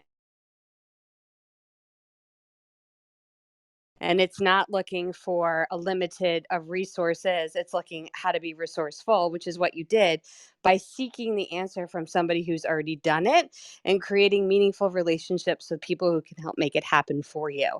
And I really think that is the absolute positive secret of being a self-made millionaire. It's not about an education. It's not about luck. It's not about even just working super hard. It's about never saying how you can't, but always saying how can I, and finding the right people to partner with. So thanks so much for sharing that story. And I could not agree more with the way that you did it. Kim Walsh Phillips, and I'm done. I love that. By the way, for those of you who don't know Kim Walsh Phillips, she's just ninja when it comes to launching things like courses, and she's done so well here on Clubhouse as well. So make sure you give Kim a follow, because she also runs some awesome rooms on the online space doing launches and 6-7 figure launches. It's crazy what she's doing, and It's just amazing to see everybody doing it in many different ways. We've got Thank you. Barbara, Ashley, Elizabeth, William, Alfred, Johnny, Dr. Janie. Is there anything else you wanted to share before I wrap up? Because it's just gone 12 midnight here in the UK. So, William, go ahead, brother. Thank you, sir. Happy Father's Day to everyone. John, always appreciate you. This room has been on fire today. Amazing people on the stage and just sitting, chilling in the room. So scroll from top to the bottom while you're here. Check out everyone's profiles. You can find some amazing stuff. I love real estate, love property. For one of the best resources, check out biggerpockets.com. They're like an amazing place to start. Their podcast, all of their content is really good for getting started in terms of making money in real estate. Definitely stack that with jl.club. That's going to give you a lot of mindset stuff, a lot of tactical tools, including social media, to really step up your game to the next level. One of the first deals I did in real estate was the old-fashioned way. As Perry Belcher would love, we were just mailing out letters, direct mail. We were able to get people to respond to that because we were offering to buy their houses. And we found someone that lived very far away from the house he was at. His son hadn't taken care of it. It was a mess. It was not livable. We made an offer on it. He accepted the offer. We wound up buying it for $450,000, no money of our own down. We spent $160 on the rehab, and we sold it for $843. So me and my partner with a contractor, we cleared about $150,000 American in profit. And it's just because we analyzed the market. We knew the market, the real estate market was going to go up in our area. We took action. We had a really strong campaign in terms of direct mail. And we tried to be smart about our numbers. We were conservative with estimates. We got a contractor in there that was licensed, that knew what he was doing, to give us strong estimates in case of overrun. And luckily, we had a choice to make. Do we go super modern with the renovations and the design, or do we go vintage and classic? And although I hated the look of the classic, it turned out to be totally the right call because that's where the market was going. So, I mean, thank you, John, for opening people up, opening up people's minds. Thank you to all the people on the stage for all of their advice throughout the day. I look forward to all of the future rooms and really taking action. And now that real estate, the market is on fire, as long as you find a property, you can find someone to buy it. So really, really strong advice. Love it. Love it all. Have a great day, everyone. Love that, brother. And by the way, just for those of you that don't know William, he's probably the most connected person on this platform. He knows everybody, everyone. So if you want to get in close proximity, make sure you catch up with William. And anyone who wants to learn about real estate, William's got a lot of extensive experience in that. So check out some of the work that he's doing. Follow him. And make sure you get bell notifications turned on. We got Sarah that's just joined the room. Barbara as well. Did you want to share, Barbara? I can see you flashing. Yes, I would love to jump in. William is spot on, and I wanted to just add on to that. About half of my wealth is in real estate, and how I started building my personal wealth is in real estate as well. So the one thing I want to add on that William touched on is make sure you're educated and you know your market. Don't just jump in and be all over the place. Find a market, a sector, a community, a level that you are passionate about, and stay in your lane and stick with it, but really get to know that particular market. For me, recently in the last 2 months, I studied the Jersey Shore real estate like a lunatic, and I had tried to get in on several transactions, and for whatever reason, people were pulling out and it just wasn't working, but I had all of my finances mobilized. Anyway, I got an alert that there was a price drop in an area that I wanted, and I knew exactly what I was doing. I was educated. I had really I knew what I was doing. I, within 60 seconds, had an offer into my real estate agent, and he in turn put a text into the seller, and I was able to get the deal. Right behind me, because I tried to do a little negotiating in there, right behind me were 3 other buyers with my same offer.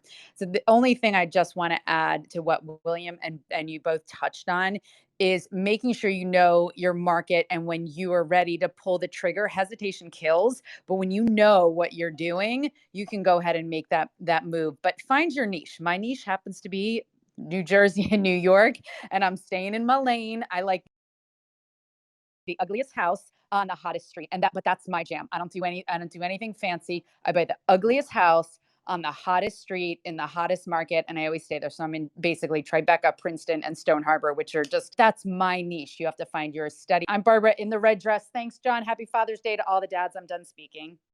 Oh, wow, thanks for that. And you just made a really good point there.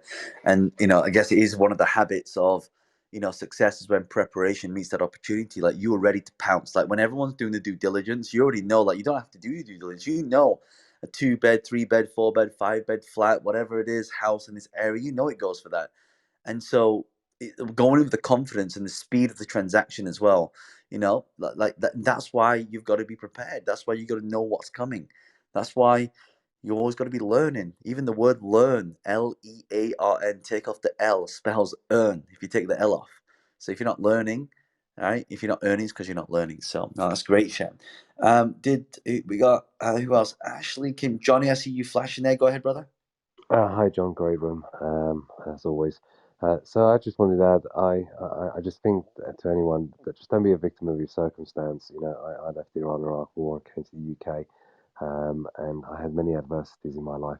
And in order to do my business in the first place, I came from a home where my dad lost the family home, lost the business, everything, and I had to actually move away from the UK and go to Dubai.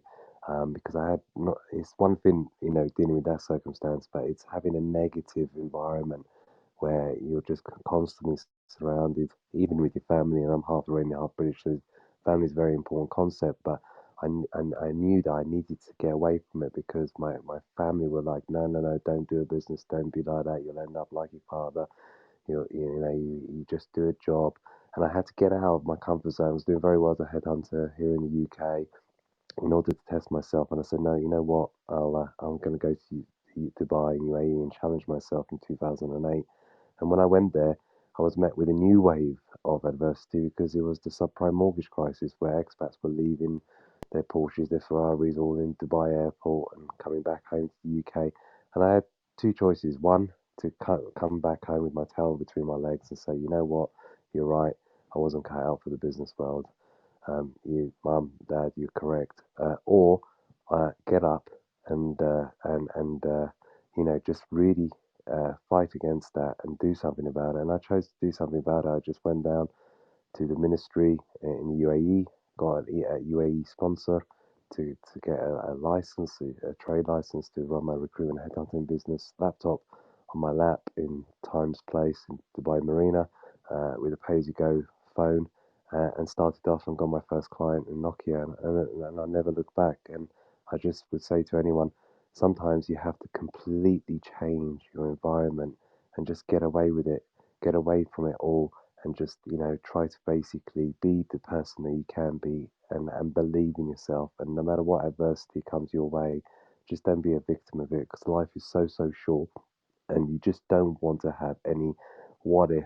What if? It's better to have gone things in life, and even if you failed, that you look in yourself in the mirror and say, you know what, I went for it, rather than think, if only I did that, if only I did come to the end of your life, that I think eats away at you. So that's why all I wanted to say, John. Thanks for the invite. John Nash done speaking. Oh, I love that, brother. Thank you so much. Diamond Diva, did you want to say something? I see you flashing. This is Diamond. And yes, I had some closing thoughts. I've been listening to all the amazing shares today, and there's a couple of things I just want to point out for everyone listening. And one of them is never limit your vision by your circumstance. And if you hear the theme, a lot of self-made millionaires on the panel, a lot of successful people, and each of them had their journey, and they weren't limited by their current situation. They were resourceful and they look for opportunities to succeed. And it's not, can I do it, it's how can I do it. And just thinking outside the box and willing to take calculated risk when necessary, understanding that the future is bright and possible. And I just wanted to share that theme in a quote that I also think is appropriate for our discussion today. And it's by Aristotle, a famous philosopher we all know. Excellence is an art won by training and habituation. We are what we repeatedly do. Excellence then is not an act, but a habit. And what this quote really says to me is this: a lot of people think that you're just born successful, you're just born amazing. But according to Aristotle, from what I've seen in discussion, is you can train yourself to be successful. You can develop the habits of success. You can follow the blueprint of success. So as long as you believe in yourself and you're willing to put in the work, take the action steps, you can achieve whatever level of success that you desire. This is Diamond, and I am complete. Wow, that's an amazing, amazing closing thought. And I just think that, for most people right now, what you're really talking about there is like, we create what we want in life. We make the opportunity. In fact, there's a Chinese word that says "weiji," and it's made up of two characters. I've said this in the past. The word it's "weiji" spells crisis, but if you split up the two characters and by themselves, one means danger, the other one means opportunity. And so we create our own opportunity to do this. And so that's what I want to say to all of you in the audience. I mean, these speakers have been amazing. Do give them all a follow, right? Make sure you are following the speakers. Click on their face, and Samantha would normally, probably you can, I was going to say, put them in the face and click that follow button. And then what you'll have is, so for example, also if you click on my face next to the little follow button, there's a bell icon. Click that bell icon, set it to always. That means every time I start one of these rooms, and I run rooms every single day, and I'm normally with the UK Mod Squad, but they're taking a little day off today, so yeah, it's just me today, and some of our honorary members as well, like Emily, who comes into a lot of our rooms as well, and a lot of you on the stage as well. So yeah, just give them all a follow and turn on bell notifications. Also, above Diamond's head, you can see a little green house. Click that little green house and make sure you are following the Entrepreneur Millionaire Secrets Club. So if you click the follow button, and we've got about 127,000. But I think it's actually the biggest club right now. With both myself and Rob Moore have the biggest clubs for business and entrepreneurship. So yeah, just make sure you are following the clubs, because I know Clubhouse will be starting monetization soon, which means you might have to pay to get into these rooms in the future. So if you do that now, I'll personally send you an invite to become a member of the Entrepreneur Millionaire Secrets Club. And also as well, if you haven't done so already, again, I did talk about the Instagram masterclass. For those of you that would love to learn how I got 2.8 million followers, how do I monetize, how do I get hundreds of thousands of views, and how do I monetize and create income from social media, specifically on Instagram. I'm running that next couple of months. We're normally charging $400 for that, but if you would like to get that for free, as I mentioned before, if you head over to www.jl.club, that's J for John, L for Lee, JL.club. If you become a member of that, you'll be able to get the Instagram masterclass for free. Plus, there's a lot of other bonuses and training in there that you can check out as well, that you get access to immediately as well. So if you haven't done so already, make sure you do that, because I will be closing this room in a second.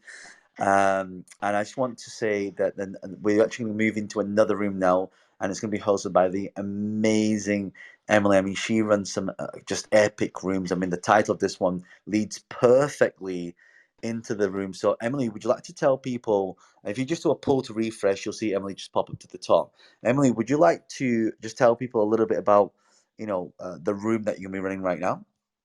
Absolutely. Thank you so much, John. So, we are talking about creating your own opportunities, how to become a self made person who is able to rise above whatever beginnings you have and leave a lasting legacy. So, we're going to be starting that in a few minutes under the Boss Up and Change Your Life Club. I love that. Love that. So I just want to be very clear. It's under the Boss Up and Change Your Life. And the title of the room is Create Your Own Opportunities, Boss Up and Change Your Life. So we're going to end this in just maybe 10 or 15 seconds. Emily's going to start that room. I want everybody to go into that room. All of the speakers on stage as well. Make sure you join that, because, Emily she's so good at running the rooms as a moderator. She includes everybody. She really has insights and also the social proof to be able to do this as well. So make sure you do join her room. And lastly, again, make sure you are following everybody on the stage, not just me, but everybody on the stage, because everybody on the stage has an amazing voice, and they also put in amazing rooms. I just want to say again to Can we also everybody, get a round of applause for John, please? What a room, dude. For my Happy fucking Father's Yay, hero. Day. John. Happy Father's Day. Amazing. Happy Father's Amazing. Phenomenal. Day. Brilliant. Amazing. Thanks, John. This was incredible. oh, thank you so much for that. I appreciate you. And I just want to say thank you to the audience as well. I mean, we've had thousands and thousands of people who have come through this room in the last, I think it's been about 4 hours. It's been, so that's gone really fast. But yeah, I mean, I just love this conversation. So thank you to all of you. I know it's Sunday. I know some of you should be spending time with your family, especially on Father's Day, and you chose to be here with us. And I'm so grateful of your time. And that doesn't go unnoticed. Your time is very precious. Every minute you give to us on the stage, you'll never get back. And I hope that we've served you in a way that you can really get a lot of value, and just please take massive action. I hope that we've served you in a way that you can really get a lot of value, and just please take massive action. Other than that, we're going to move over to Emily's room right now. So everyone go to Emily's room. Thank you so much for being a part of this. Have an amazing rest of your Sunday. For those of you John, in the happy US, Father's You're Day. amazing, Happy thank you Father's so John. Day, much. Father's Day, John, Thank brother. you, John. Always a Thank great Lady you. room. Tiff and Amazing. Big thank Jeff. And I just want to you. say happy Father's Day. And Nichelle Bye. appreciate you.